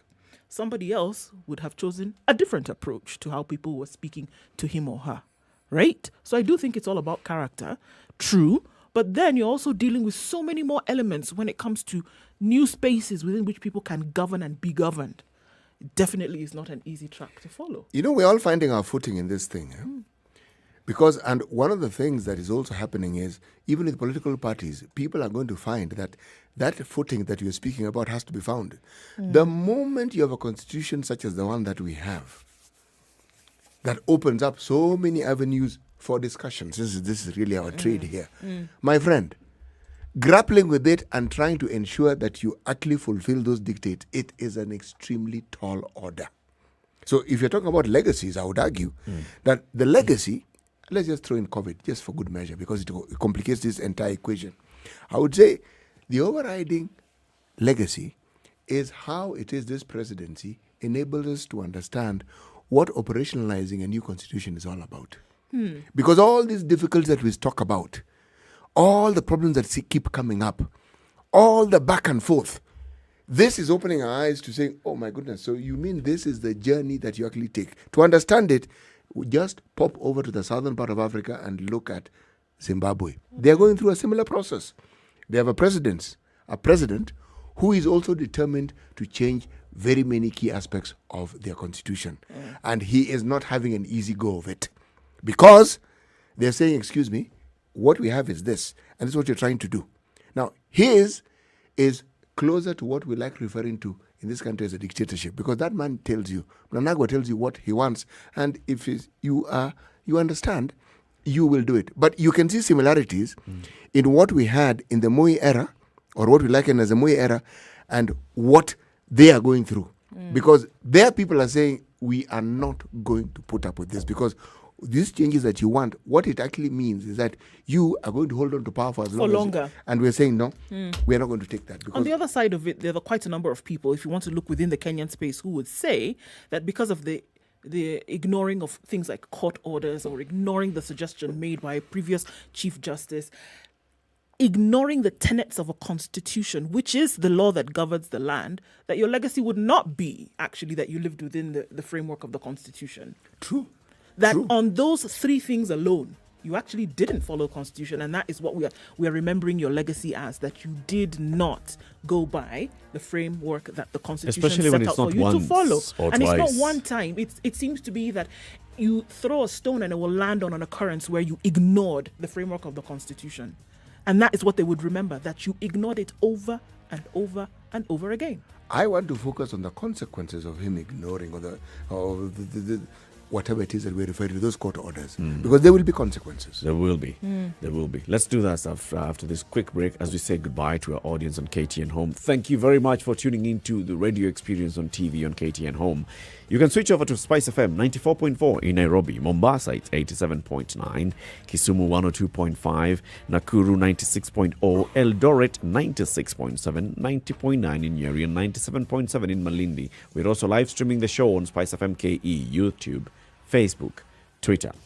You can switch over to that. This is Kenya's biggest conversation. Have you logged on to jobs.standardmedia.co.ke lately?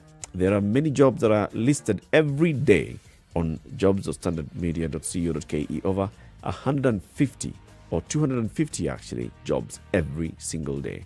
Go check out the jobs, and if you find none that suits you today, subscribe.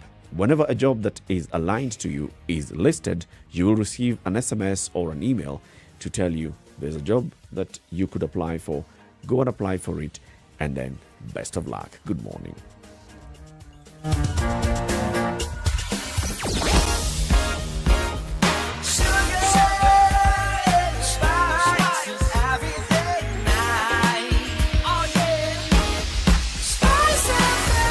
Spice up your life. This is the Situation Room, the only way to start your day. Mature, intelligent talk every morning. Spice up yourself.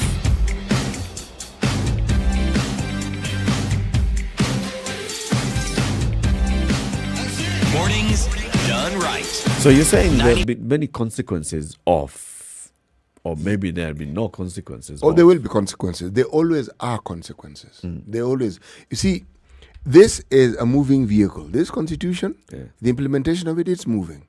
Now, if you go against the dictates as a citizen of this country, my friend, people who don't have the power of the presidency feel the effects immediately. We know where you end up. Okay? Yep. You get a scholarship. Yep. Now, if a government scholarship, full scholarship, at one of the many institutions that the government has for people like yourself, okay?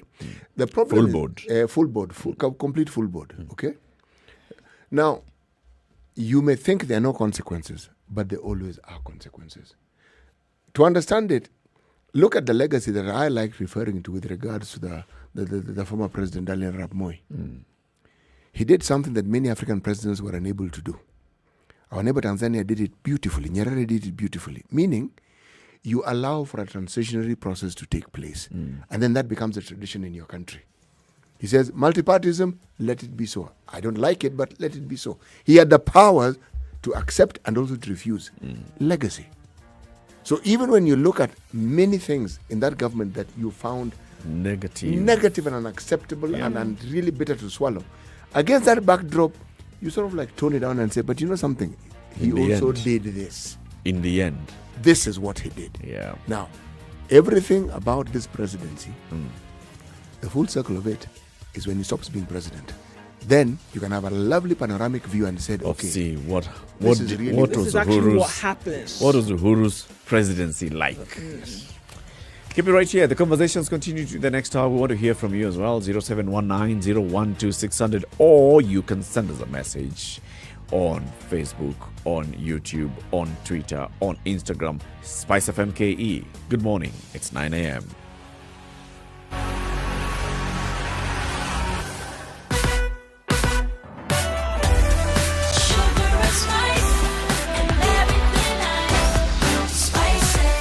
Spice up your life. The latest news from around the world. 94.4 Spice FM.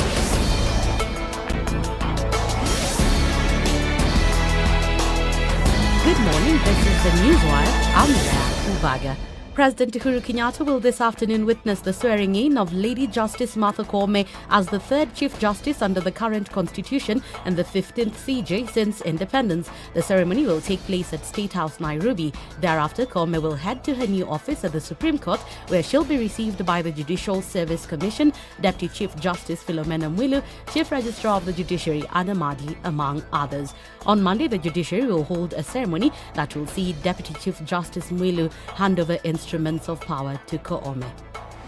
More than 55,000 people have been displaced and 20 others killed by floods in parts of Western Kenya. According to a report by Kenya Red Cross, 15 counties have been affected by floods, forcing hundreds of students not to report to school. Here are some of the affected residents. Imebidi shule kuacha wengine wasije shule kwa juma moja. Tukikuja shuleni tunapita maji, tukirudi lunch pia tunapita maji, halafu tukirudi jioni pia tunapita hiyo maji. Halafu tungeomba serikali atusaidie.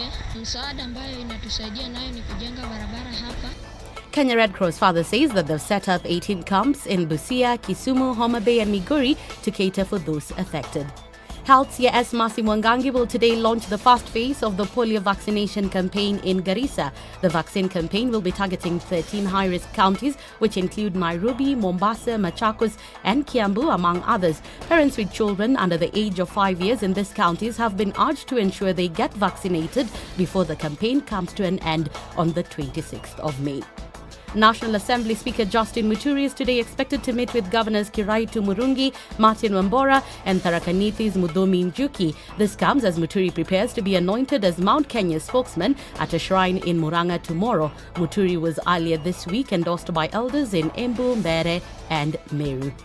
Police are investigating an incident where the body of a girl aged 8 was abandoned at Mama Lucy Hospital in mysterious circumstances. Michelle Jennifer, who's a grade 2 pupil at New View Academy in Kayole, had gone to school on Wednesday but never went back home. Her mother Linda Chieng told police that after Jennifer failed to return home, she went to the school where she was informed her daughter was at a hospital.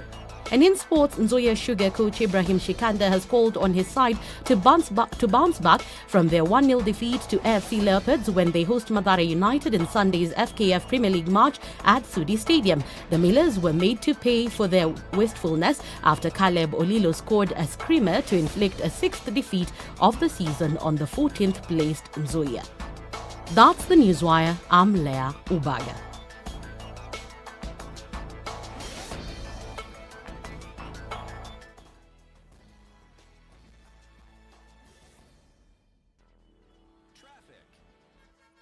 All right, outer ring, a little bit of traffic there as you're trying to head in and out, actually, of the city. I think it'll open up, though, without too much drama. Looking much better on Thika Road as you're trying to get into the CBD. Mombasa Road is also slow. Langata Road looking good today, guys. Not too bad. In and out of the CBD, it's expected that we will have some heightened traffic. Uhuru Highway is an absolute mess, as it has been for some time. It's likely to continue just that way. Keep an eye on things, won't we? Yes, we will. The Southern Bypass is looking pretty good. Industrial area, Lunga to Likoni, and then you're coming out at the Exchange, joining with the Southern Bypass. That's a bit slow this morning, in and outbound. Let's keep an eye on it, though. SpiceFM KE, well, let's look in about half an hour how it looks like, and we'll talk. Text on 40127.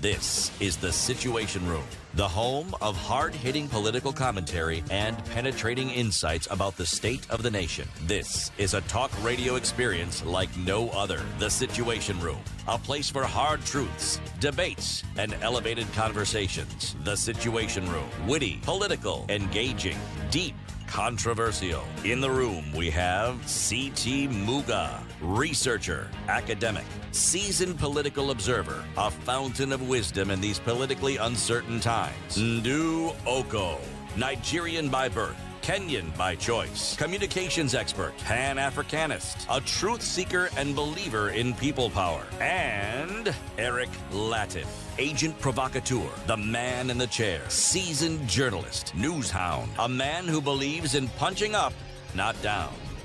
This is the It's 5 Situation minutes Room, after 9. the Kenya's only biggest way to conversation start gets your into the day. fourth hour, the final hour of the show for this particular week. Today's Proverb City. Right. Do not look where you feel, but where you slipped. Do not look where you feel, but where you slipped. Mm-hmm. It's a good one. Oh, the applause was for the proverb. Yeah, a clap for City. You're clapping for yourself. Clap for City. Oh, okay. Clap. Oh, now you want me to clap? Yes. Oh. Okay. See this new constitution thing. Tell somebody clap. They look at you like you should have said please. Should have applied last week. No, now I thought you were telling me why you clapped.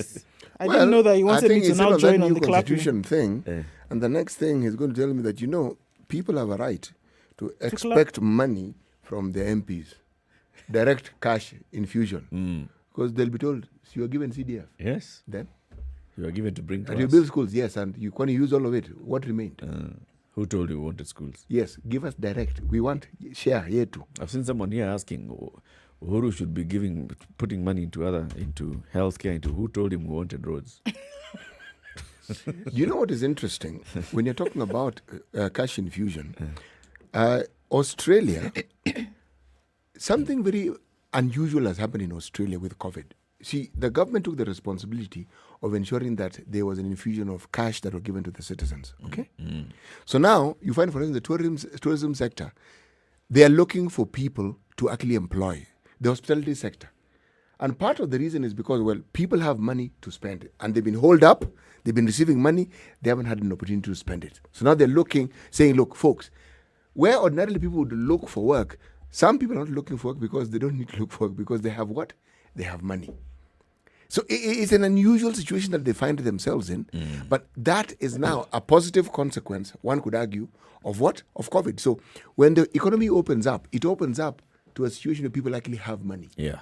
And they want to spend it. They want to spend the money that they have. Yes. And people are feeling that we don't have enough people to take care of those who will want to come and spend their money. So they're looking for people to employ. And yet, the people are saying, we don't really want these jobs because we get jobs so that we can have the money. But I already have the money. Yes. So what's your problem? Precisely. So when you look at our situation and you look at the consequences of some of the things that are happening, unfortunately, it isn't as rosy as that. In fact, it's the complete opposite. Okay, before we go into the conversation, Home in a happen. A Safaricom Home Fiber.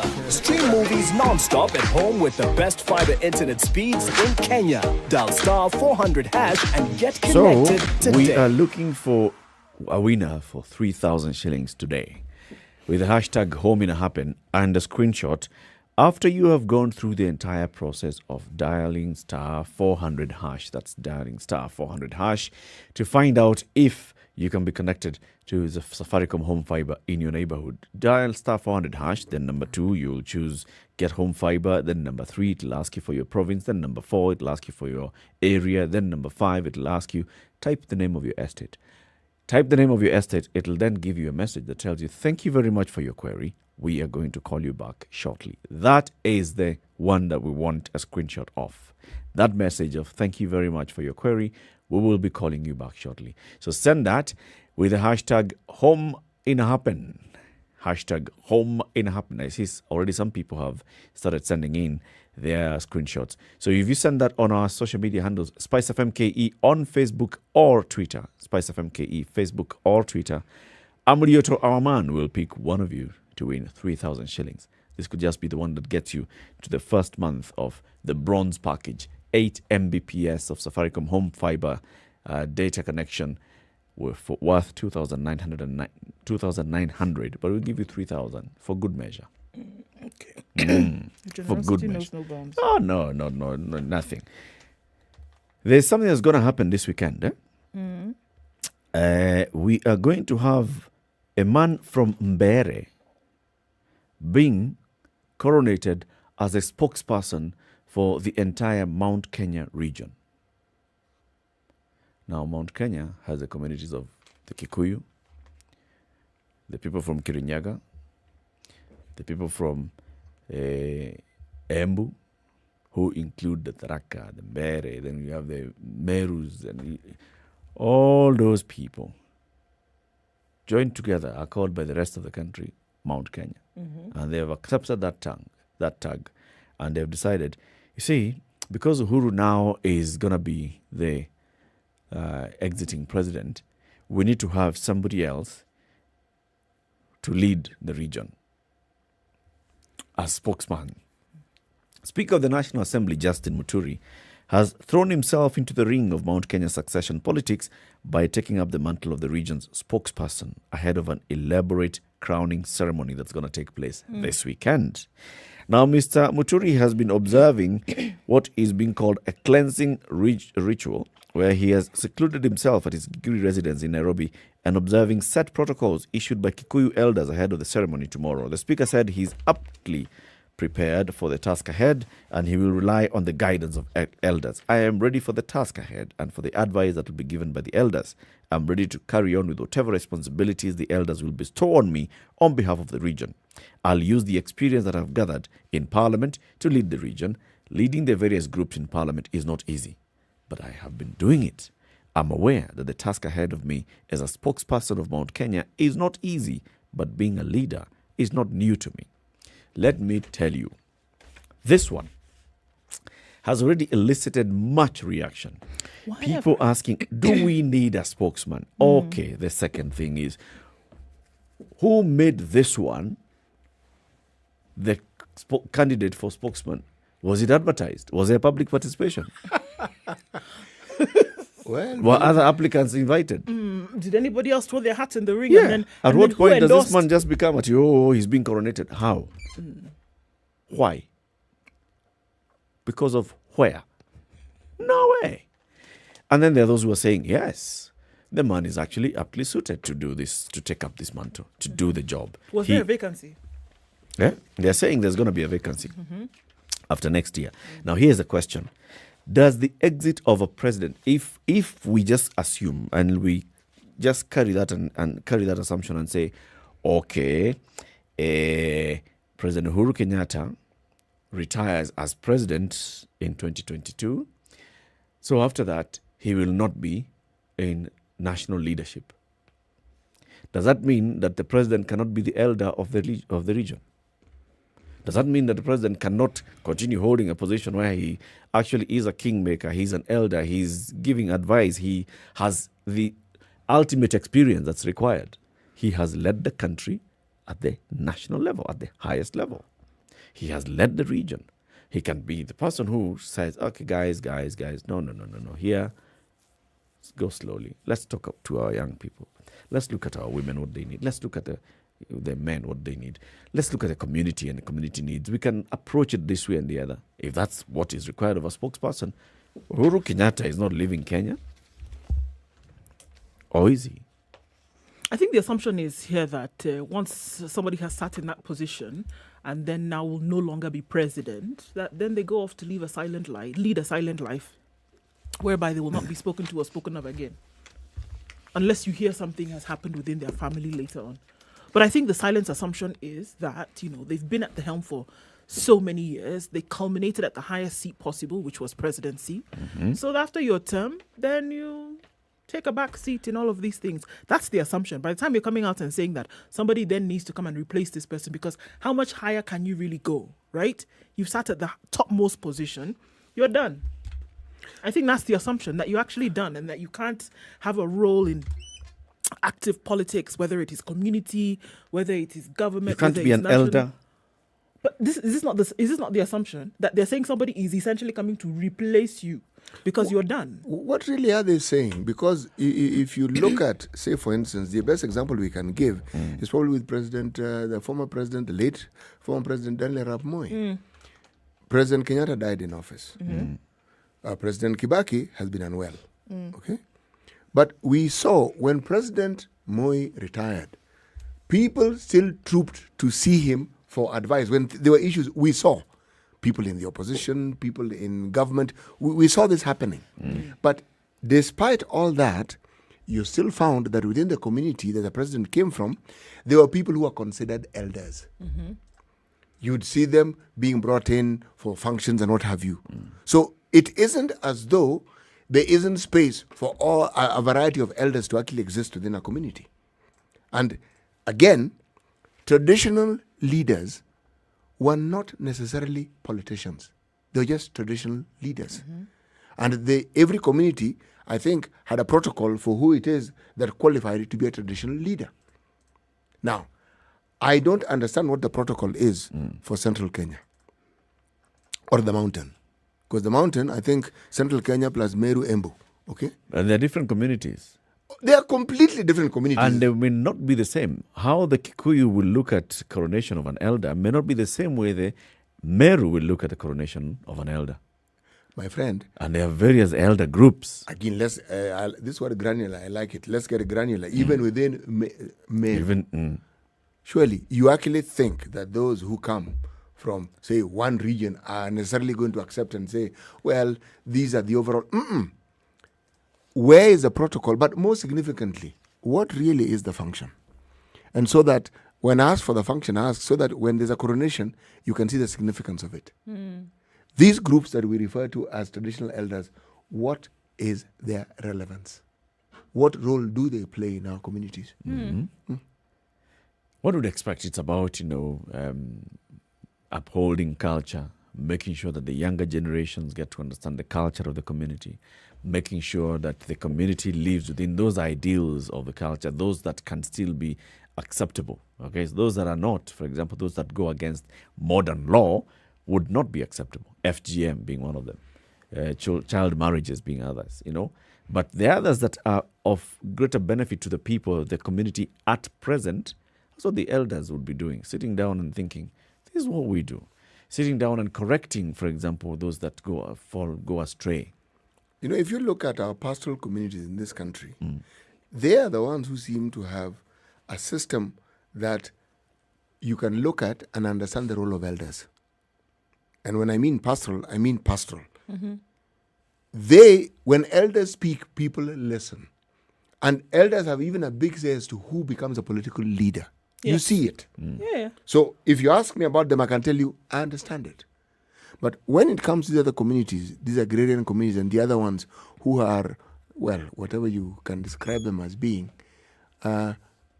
should we say they have a cultural mixed heritage? So then if you're going ahead to coronate somebody else, if you're going to put in someone else apart from the person that you in your mind would be a suggestion, then there's something that you're saying. That this individual, we don't see that, they should actually be there. It should be somebody else. It should be someone else.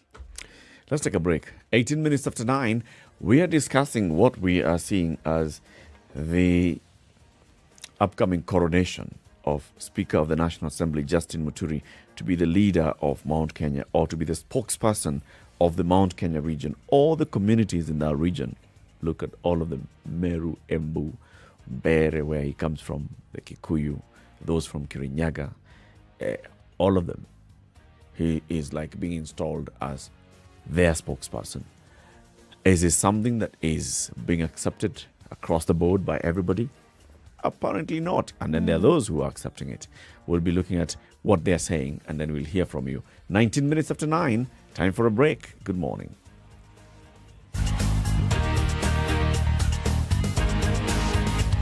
This is the Situation Room, the only way to start your day. Spice up your life 24/7 around the world non-stop. This is SpiceFM.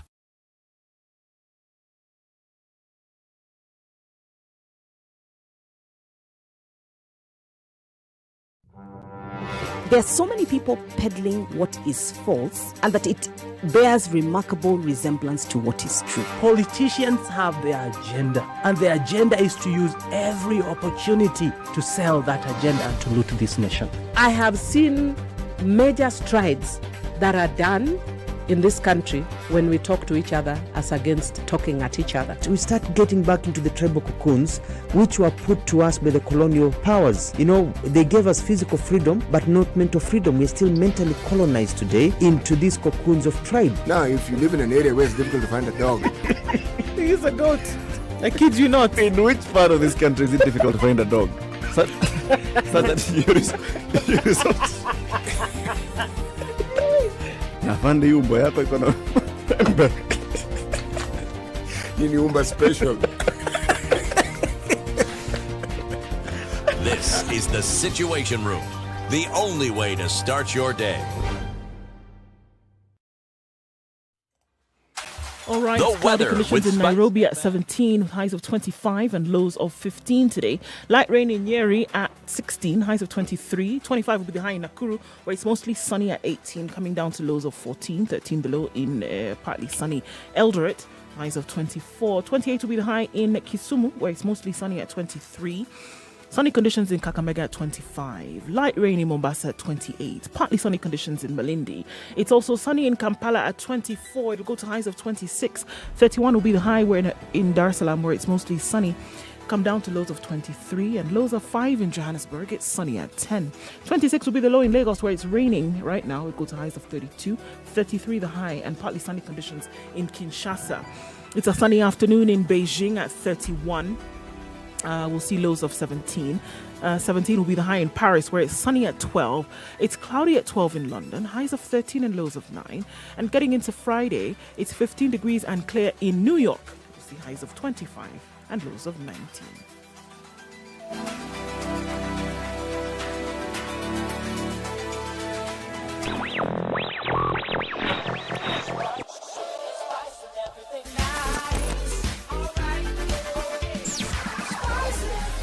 Spice up your life. Mature, intelligent talk every morning. Spice up yourself.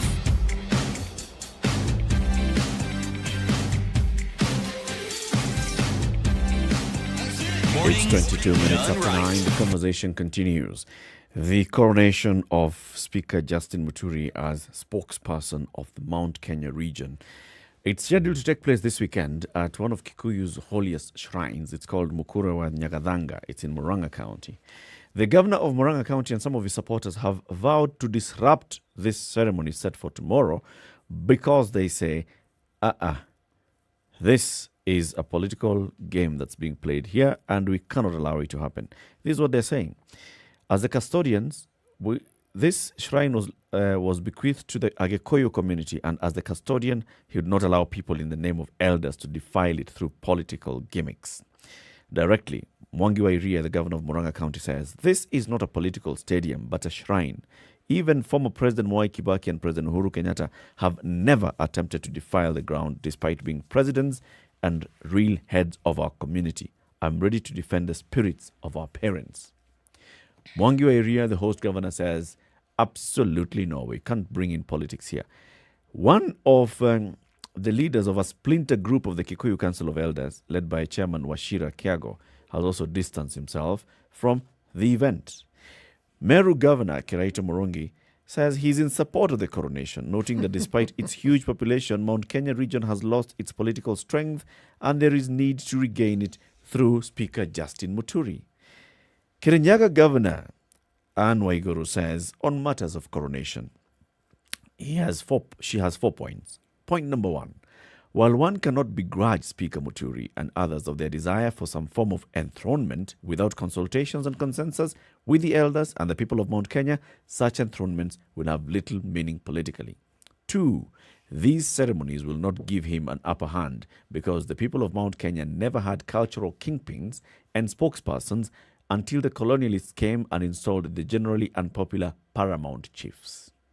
Number 3, ultimately, Speaker Justin Muturi and others seeking votes from Mount Kenya and elsewhere will have to go to the ground and seek votes from the only legitimate determinants of leadership, the people.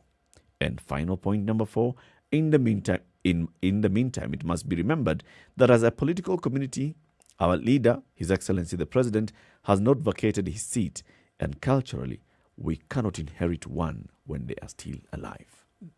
This is interesting because the assumption is that they have to go to the people on the ground and ask for their participation or for their nod, okay, that a new cultural leader then should be installed, right? Yep. The assumption is that the people actually give a hoot about who is the cultural leader.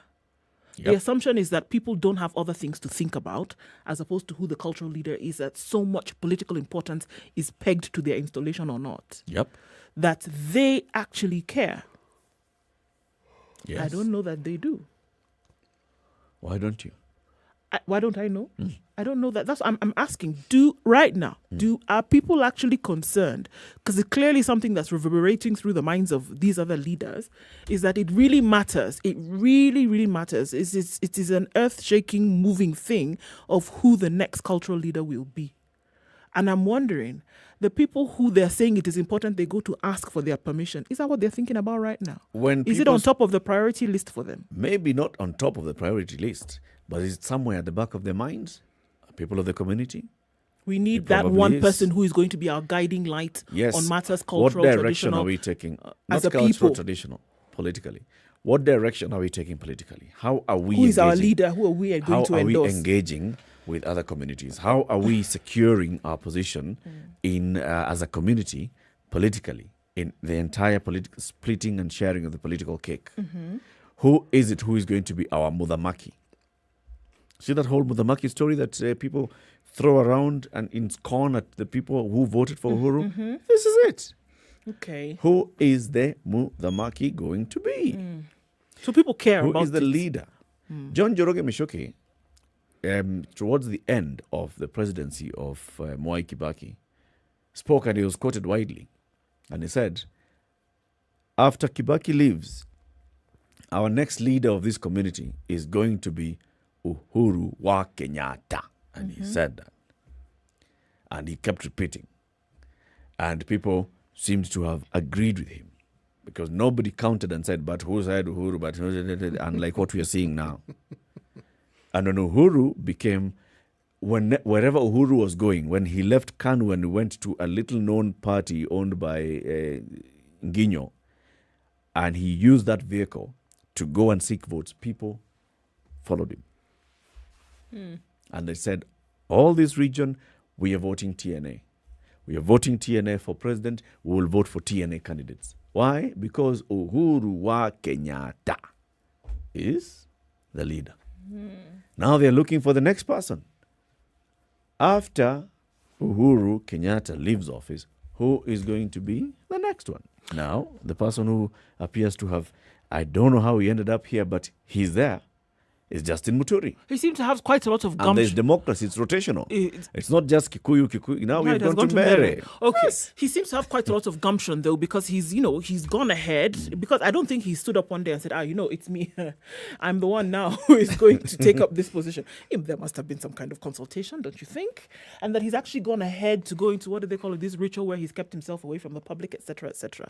I don't think he just stood up and said, it is I, and I'm going to do it. There must have been some people that he must have spoken to, and there was an endorsement on some level, maybe not to these other folks who are now saying, no, you must go to the people to find out if it is as important as you're saying, Eric, that there needs to be somebody who is going to hold that spot or hold that position, because then it will inform politically for the future, if it is as important as you're saying it is. And this gentleman now has said that he's the one that has been chosen. Somebody somewhere would have pulled a string or two to make sure that he's the one there. I don't think he made this decision on his own. How did he arrive here? Yeah, how did the elephant get on top of the tree? Yes. If you look at the way people coalesce around leaders who are established and determined and are considered and known to be leaders, it is for this moment that we are discussing here. So that when that leader moves from the position, that leadership position, the top leadership position they have, the tradition seems to have been a successor ought to be named. Okay, who is the chosen successor? And unfortunately, what we are seeing in my mind is a combination of things. One, people who have been around the president and have been considered to be close to the president, you hear voices, differing voices as to who they think ought to be the leader. Then you also hear independent voices of people who actually think that because they come from that region, they also stand a very, very good chance. So the fight is, okay, you are endorsing yourself because of your proximity. We are also not very far from the president. And we also think we also ought to have a stab at this thing. Yeah. So why are you positioning yourself as this when we ourselves also ought to? So the clamor that seems to be against Justin Muturi is a clamor also to have attention drawn to the individuals who are raising these things, because they also seem to think that they are also equal to the task of being leaders. Look at any political leader who is established. There'll be people around that particular leader Some who won at some level fight to show that they are closer to the leader than everybody else. Okay, it'll be in their utterances, the positions that they take, and that is why, for instance, when Otiende Amolo and James Orengo appeared to have a view that appeared to be contrary to what was the position of ODM, you saw all that dust. Isn't it interesting that the same people are now being seen as those who are in the legal team that is set to do battle at the Court of Appeal? So, when politicians speak, you must really understand what they're saying. It isn't as always as, they're opposed to it. Basically, it's attention seeking. Okay, that's what you're doing. Fine. Thank you for the opportunity. We will also seek attention by also saying things that will suit our purposes. When you have a leader, the ilk of President Uhuru Kenyatta, leaving office, my friend, there's going to be a jostling. Proper? There's going to be a jostling for it. Yeah. By the way, I'm getting a call from 0722 000 000. This is Safaricom. How many minutes since I went to, where was it?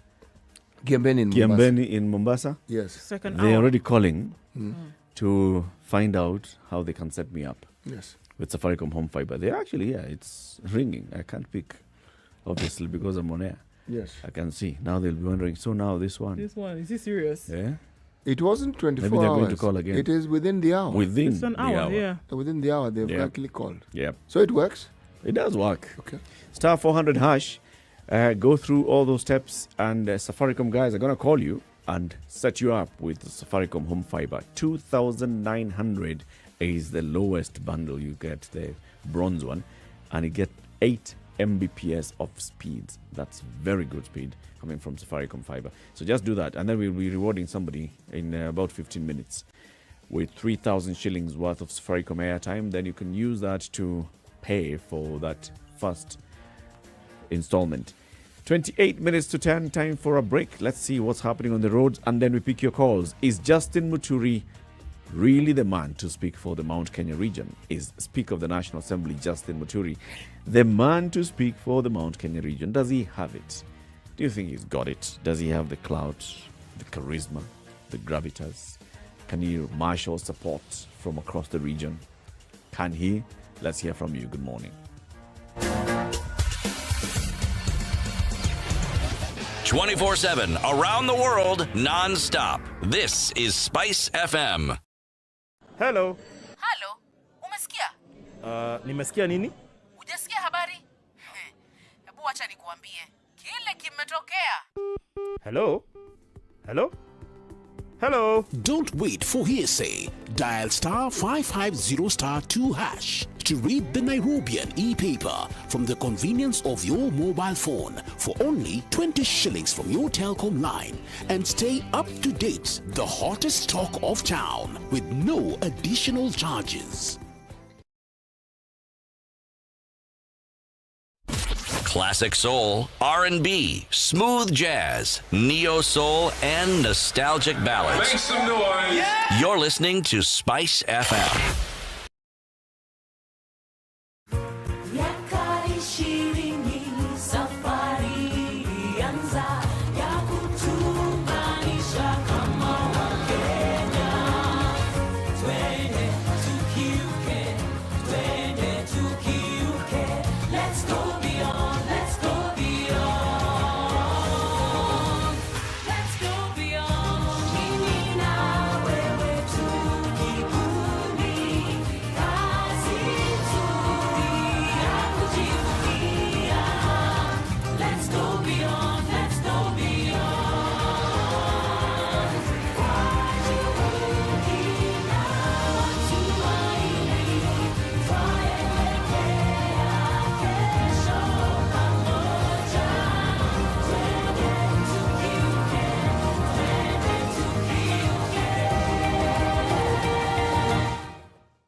Okay, still some on Mombasa Road this morning. It's not too bad though. Outbound, as you get to the turn off at the southern bypass, that can be used. So you're going along Mombasa Road. Remember, you need to turn off there at Langata Road and then go towards Bagathi. Bagathi going into the city actually is not looking too bad either. I think it seems to have settled down more or less this morning. So let's keep an eye on things through the day. It's likely to become heavier as we go through into Friday. But right now, it's not looking too bad. SpiceFM KE on Twitter through the day. Text on 40127.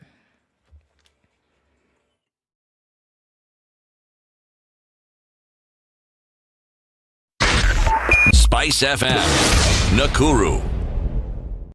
Mature, intelligent talk every morning. Spice up yourself.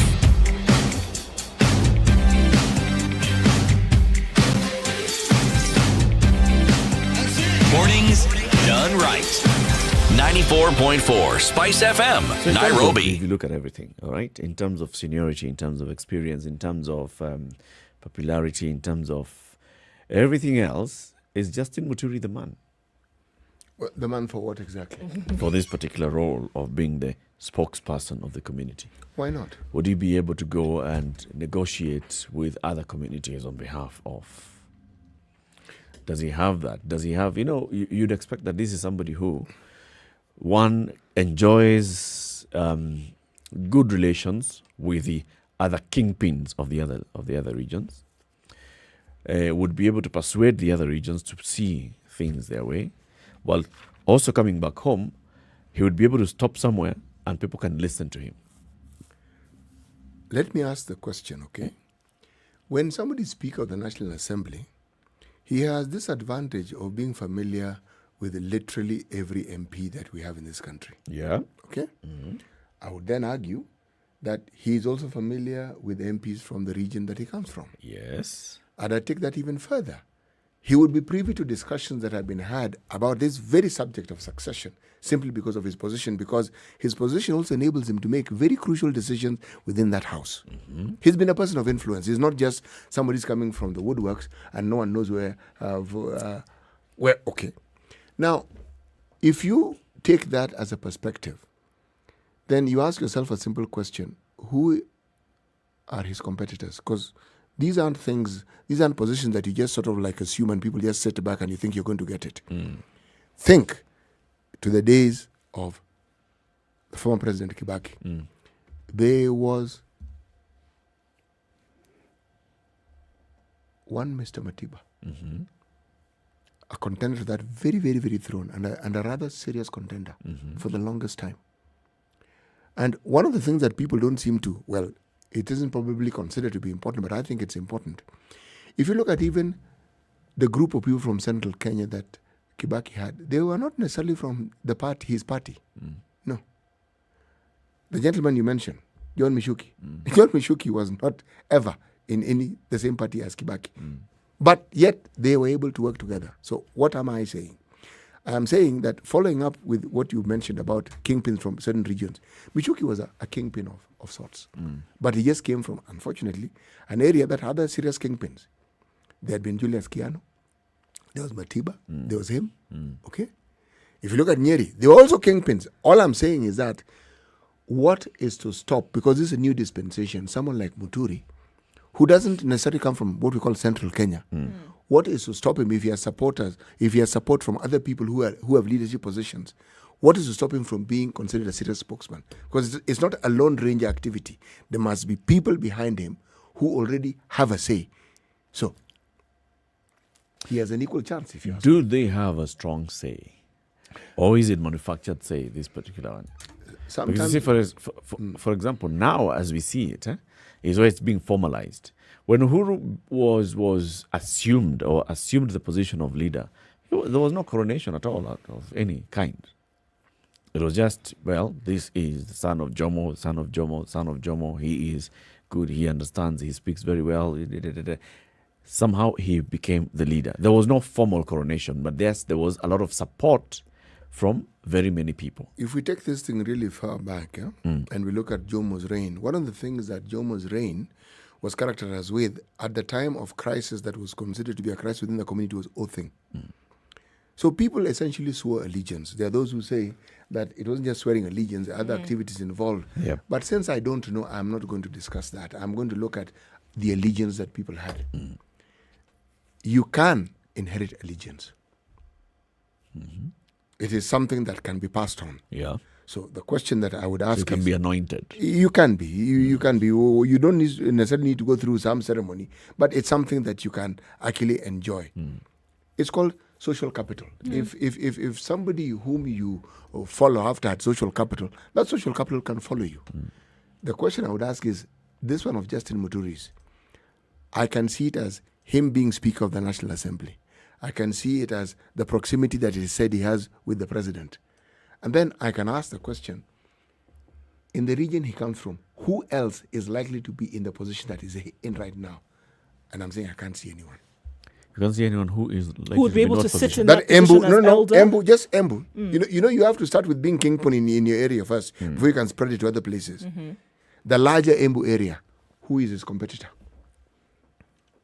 currently? And if there's none, then I would ask, if you already have the support, if we take Kiraitu Murungi's statement as support from a region that is next to theirs, then I would say there must be other people who actually support him. Actually, the question I'm asking myself is, why not Kiraitu? Maybe we have to ask Kiraitu. If we're heading further east, if we're saying that, the spokesperson of this region, the other times we've seen they've come from the Kikuyu community. Now let's go further east and look at the Embu Meru. Why not Kiraitu? In the Embu Meru, right now, his seniority is undisputed. Yes. It's undisputed, really. That is true, it is. But do you not see that, look, by the time this is all happening and they've announced it, it's not as if they're running and doing something in the dark. And he didn't decide this on his own. There are other people who are privy to this information. By the time it's coming out in the public, they are aware that he has been preparing himself for this thing. It has been endorsed by someone or some people. They have said, okay, go ahead. There were definitely consultations that took place before, and by the time he's getting to this place, it has already been agreed upon. Those who are now opposing it may have come late to the party. But I don't believe that it is something that they did under the covers and they say, let's do this quickly before anybody can realize what's going on. No.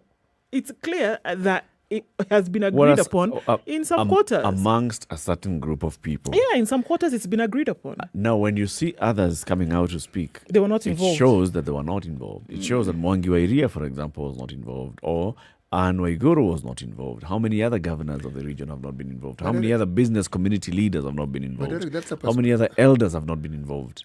I don't know. I think this one, I will have to bow to the knowledge that you have and say, you probably know they were not involved. But these are politicians we're talking about. And because they're politicians, even if they were involved and they have an interest in the same thing, are they going to sit back and just let this person be anointed and sort of like keep quiet? And come make noise. No, you have to say something, surely. Yes. Let's hear from Zachary. Zachary, good morning. Oh, good morning. How are you? I'm fine, thank you. Murega Roshini. Muno. The correct answer was Turega Muno Roshini. Is that, repeat that again so that I can actually get it into my linguistic cupboard. Turega Muno, if you are many, Turega Muno Roshini. If you are on, and I ask you, we mwega Roshini Mori Moandro, you would answer, De mwega Muno Zachary. Okay, so now. De mwega is in I am mwega. Yeah, de mwega Muno Roshini. Morning, yeah? Yes. I have used that because you are talking about us guys from the mountain. And let me say this, yeah? Me, Alec, and Mori Moandro, and also do, if you are told to paint an elder from our ages, yeah? We would paint a person who is nothing staff, yeah, who has got gray hair and probably a walking stick, yeah, and somebody to support him so that he doesn't fall, yeah. If I'm told to do an elder, that is what I would do, depending on my age, yeah. But we would kind of fight that, and I want to advise our my Kikuyu fellas, yeah, tribesmen, yeah, that times have changed. And we want a person who can connect, not only with the rest of the tribes, but with the whole world. And when I heard that Mr. Muturi Muturi Kigano, that's his name, yeah? No. Which one? Justin. He's who? The speaker. The speaker is Justin the Muturi. speaker. Muturi Kigano is a member of parliament. Uh-huh. And Muturi Kigano comes from Muranga. Oh, okay. You see, I've said that so that you don't say that I'm supporting him, his candidature, because I know him, but I follow him, yeah? This is a guy who has been able to unite a parliament which has got all the tribes of Kenya, and even presidents come there and address the parliament, so he is the one who controls, yeah? And given his understanding of the world, I will not say only the Kikuyus and Kenya, I will say the whole world, yeah? His background as a judge, and his education, yeah? And his demeanor. This is the right guy that we need right now. And the fact is that he is also connected to Mr. Uhuru Kenyatta and the rest of the guys who call the shots in Kenya, yeah? I think he is better placed to negotiate for our, position, yeah? Yeah. And I expect that you are going to find the guys like Mr. Mwangi, yeah? Yeah. The guy knows that after 1.5 years he'll be redundant, yeah? Therefore, he has to throw in the confusion that he's trying to throw. But right now, the guy who is well praised, he has got a national outlook because he is known by everybody, okay? Yes. I think it is Mr. Muturi. Mr. Muturi, he is also not warlike.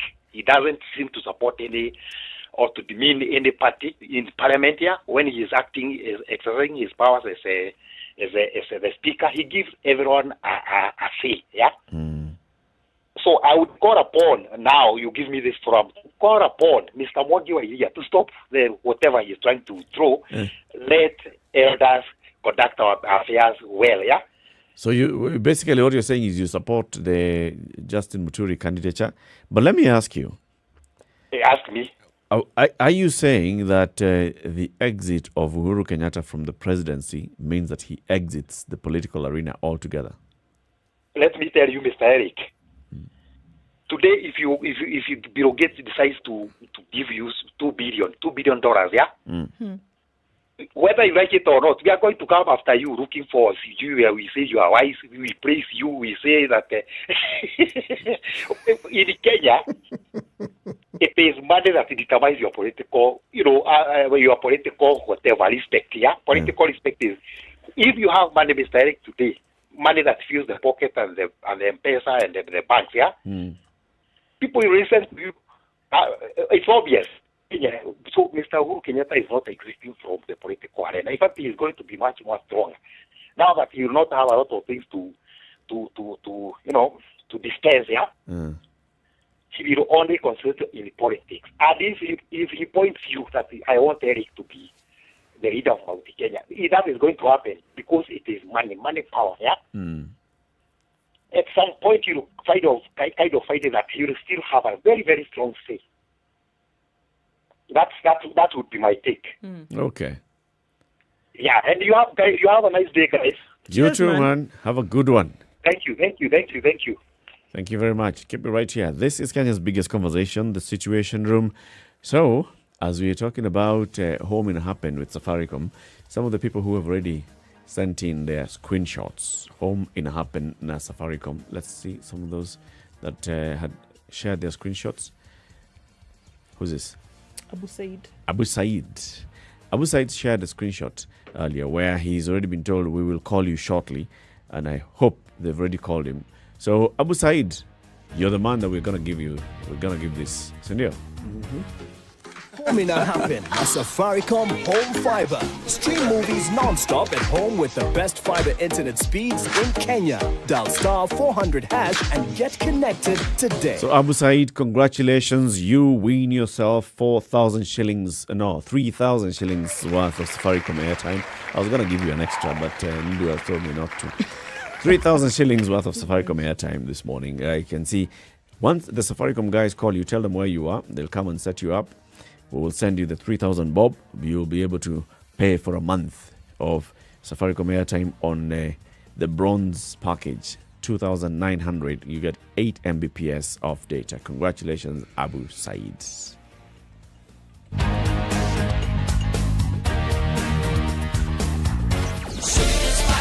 everything nice. Alright, okay. SpiceFM. Spice up your life. 24/7 around the world, non-stop. This is Spice FM.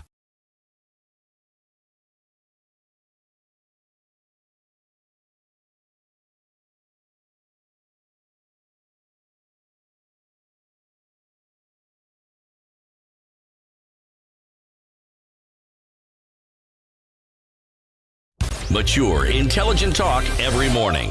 Spice up yourself.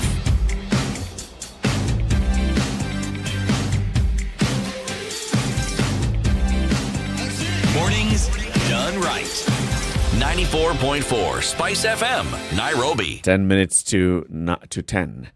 Grid Jaika says such outlooks continue to balkanize Kenya. We cannot continue to view tribe as a vehicle of protection and tool for resource distribution.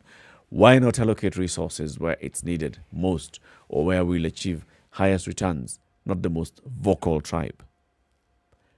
Who participates in allocating of the resources? That's the question I'm asking. At what level? At whatever level. How do you determine that? Actually, the Constitution determines it. But the government of the day executes it on behalf. Yes. Yes. Yeah. So who decides who gets to that seat that executes? She's the people. She's the people. Okay. Do the people come together as a community, as whatever? Whether it's a neighborhood community, whether it's a tribal community, whether it's a business community, whether it's a gender community, or whether it's an age-based community. Do they not? They do. Do they come together to make the decision? Yes, they do. So, much as we want to run away from it, well, at the same time, we'll say, when we come to elections now, can Kivutha Kibwana get the Kamba votes if he wants to be president? Not the question that people will bring up. Well, I think there's still a lot of this heavy reliance on what you're able to garner from your backyard politically, always. That are you strong enough at home? If you're not strong enough at home, then it will be difficult for you to even lead in you must have a a national stronghold. position. You must have a strong This is hold. global politics. You must have exactly Eric. home backing. It is global politics. It is genuinely, the only person who seemed to have gone against that particular grain is the immediate former president of the USA, Trump. He was a Republican, yes. Wasn't a governor, wasn't senator, okay? Didn't appear to, you couldn't clearly see who at the initial point he was going for. He didn't start as a congressperson or as a councillor. He didn't. He just catapulted from... I was going to say Trump Towers. From yeah, he did kind of actually. From Trump Towers to the White House. But that is a peculiarity of the American democratic system. So he got there. Now, you see, I find it difficult to perhaps comprehend the thinking that seems to want to negate a reality of our politics. And the reality is, because of our linguistic affiliations into groupings that we refer to as tribes, okay? Yes, we see the negative aspects of it, but whenever people say that we are a tribal nation with heavy negative connotations, it's not true. We are not, actually. No, we are not. Places where people are tribal, for instance, you want to board a taxi, you ask that person, Nani, where do you come from? Yeah, just so that we can begin and understand where you come from before I can construct this business with you. Our political affiliations are political when it comes to voting and deciding who wants to be the leader. But as to our day-to-day lives, the political class play that game, and yet among themselves they have a very clear understanding.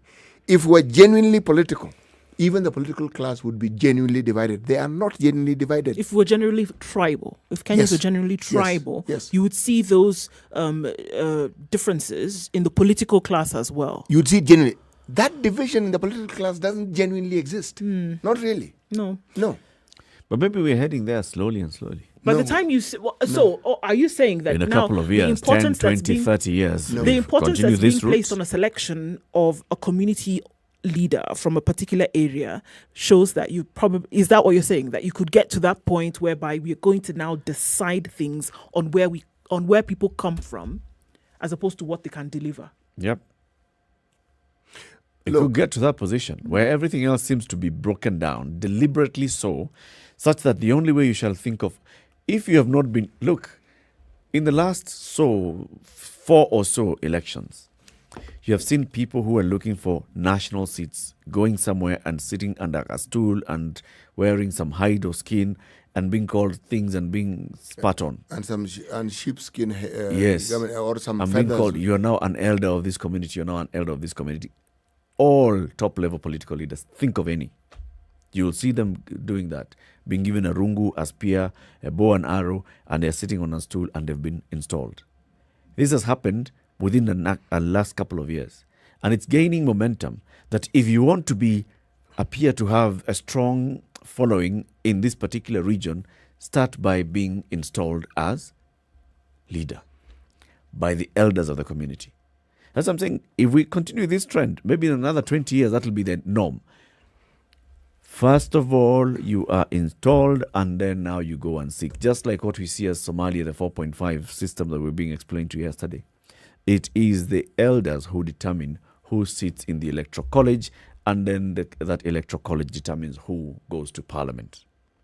Yes, it makes perfect sense to me. And it's a very seriously The democratic Somalia system. one, fine. Yes. The Kenyan one now could have issues. No, it's because it locks out people. It's work in progress. It locks out people. Eric, you get to a point where there are factions of Council of Elders, and there's one that has more money. That's the one that's more influential.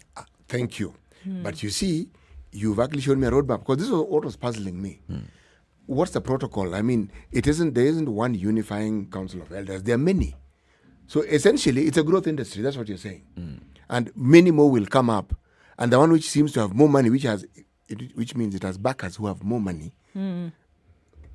But essentially, all you've done is you've brought in a traditional element to the political process. That's all you've done. Because what I would argue about, and what would worry me, or what would be of concern, is if these people who are referred to as elders actually have a say in the political sphere. I would argue that they're a creation of politicians, because the people who actually have a real say are the politicians. They are the ones who people follow. They're the ones who are playing the influence here. Yes. Yeah. But then they want to show, because they are fighting amongst themselves, they want to show, I have more clout than you because I got endorsed by so-and-so, Yes. so-and-so, It's supposed to be community acceptance. Yes. That's the idea of community entry. This is the idea of, I have support of the community. But then, if you look at the factions that exist between, not even factions, groupings that exist, and this grouping that we refer to as elders, goodness, even I could set up my own. So come Monday, let's see whether Justin Muturi will be the spokesperson, whether there will be anybody else who is coronated somewhere in coming days to be the spokesperson.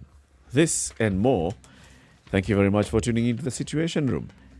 City, the proverb. Do not look where you feel, but where you slipped. Explain.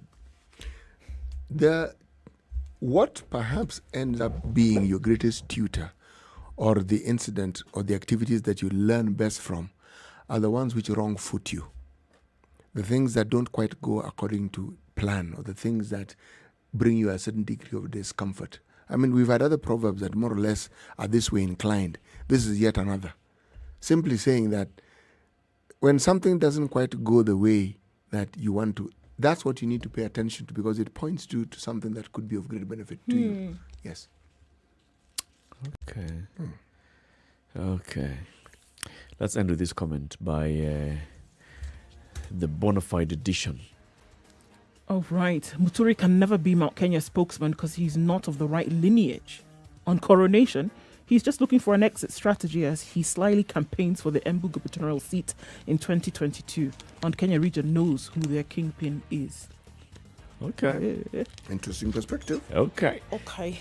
Thank you very much for tuning into the Situation Room this week. Join us again next week. I'll be on leave, though. I'll take a couple of days away. No, a couple is two, eh? Yeah. A couple. More than one. Couple is more than one. A couple is two. A couple of 2 days. Have a lovely weekend. Remember, tomorrow morning, Saturday, 00 Direct. What time? 10 o'clock. Yes. All music by women for women.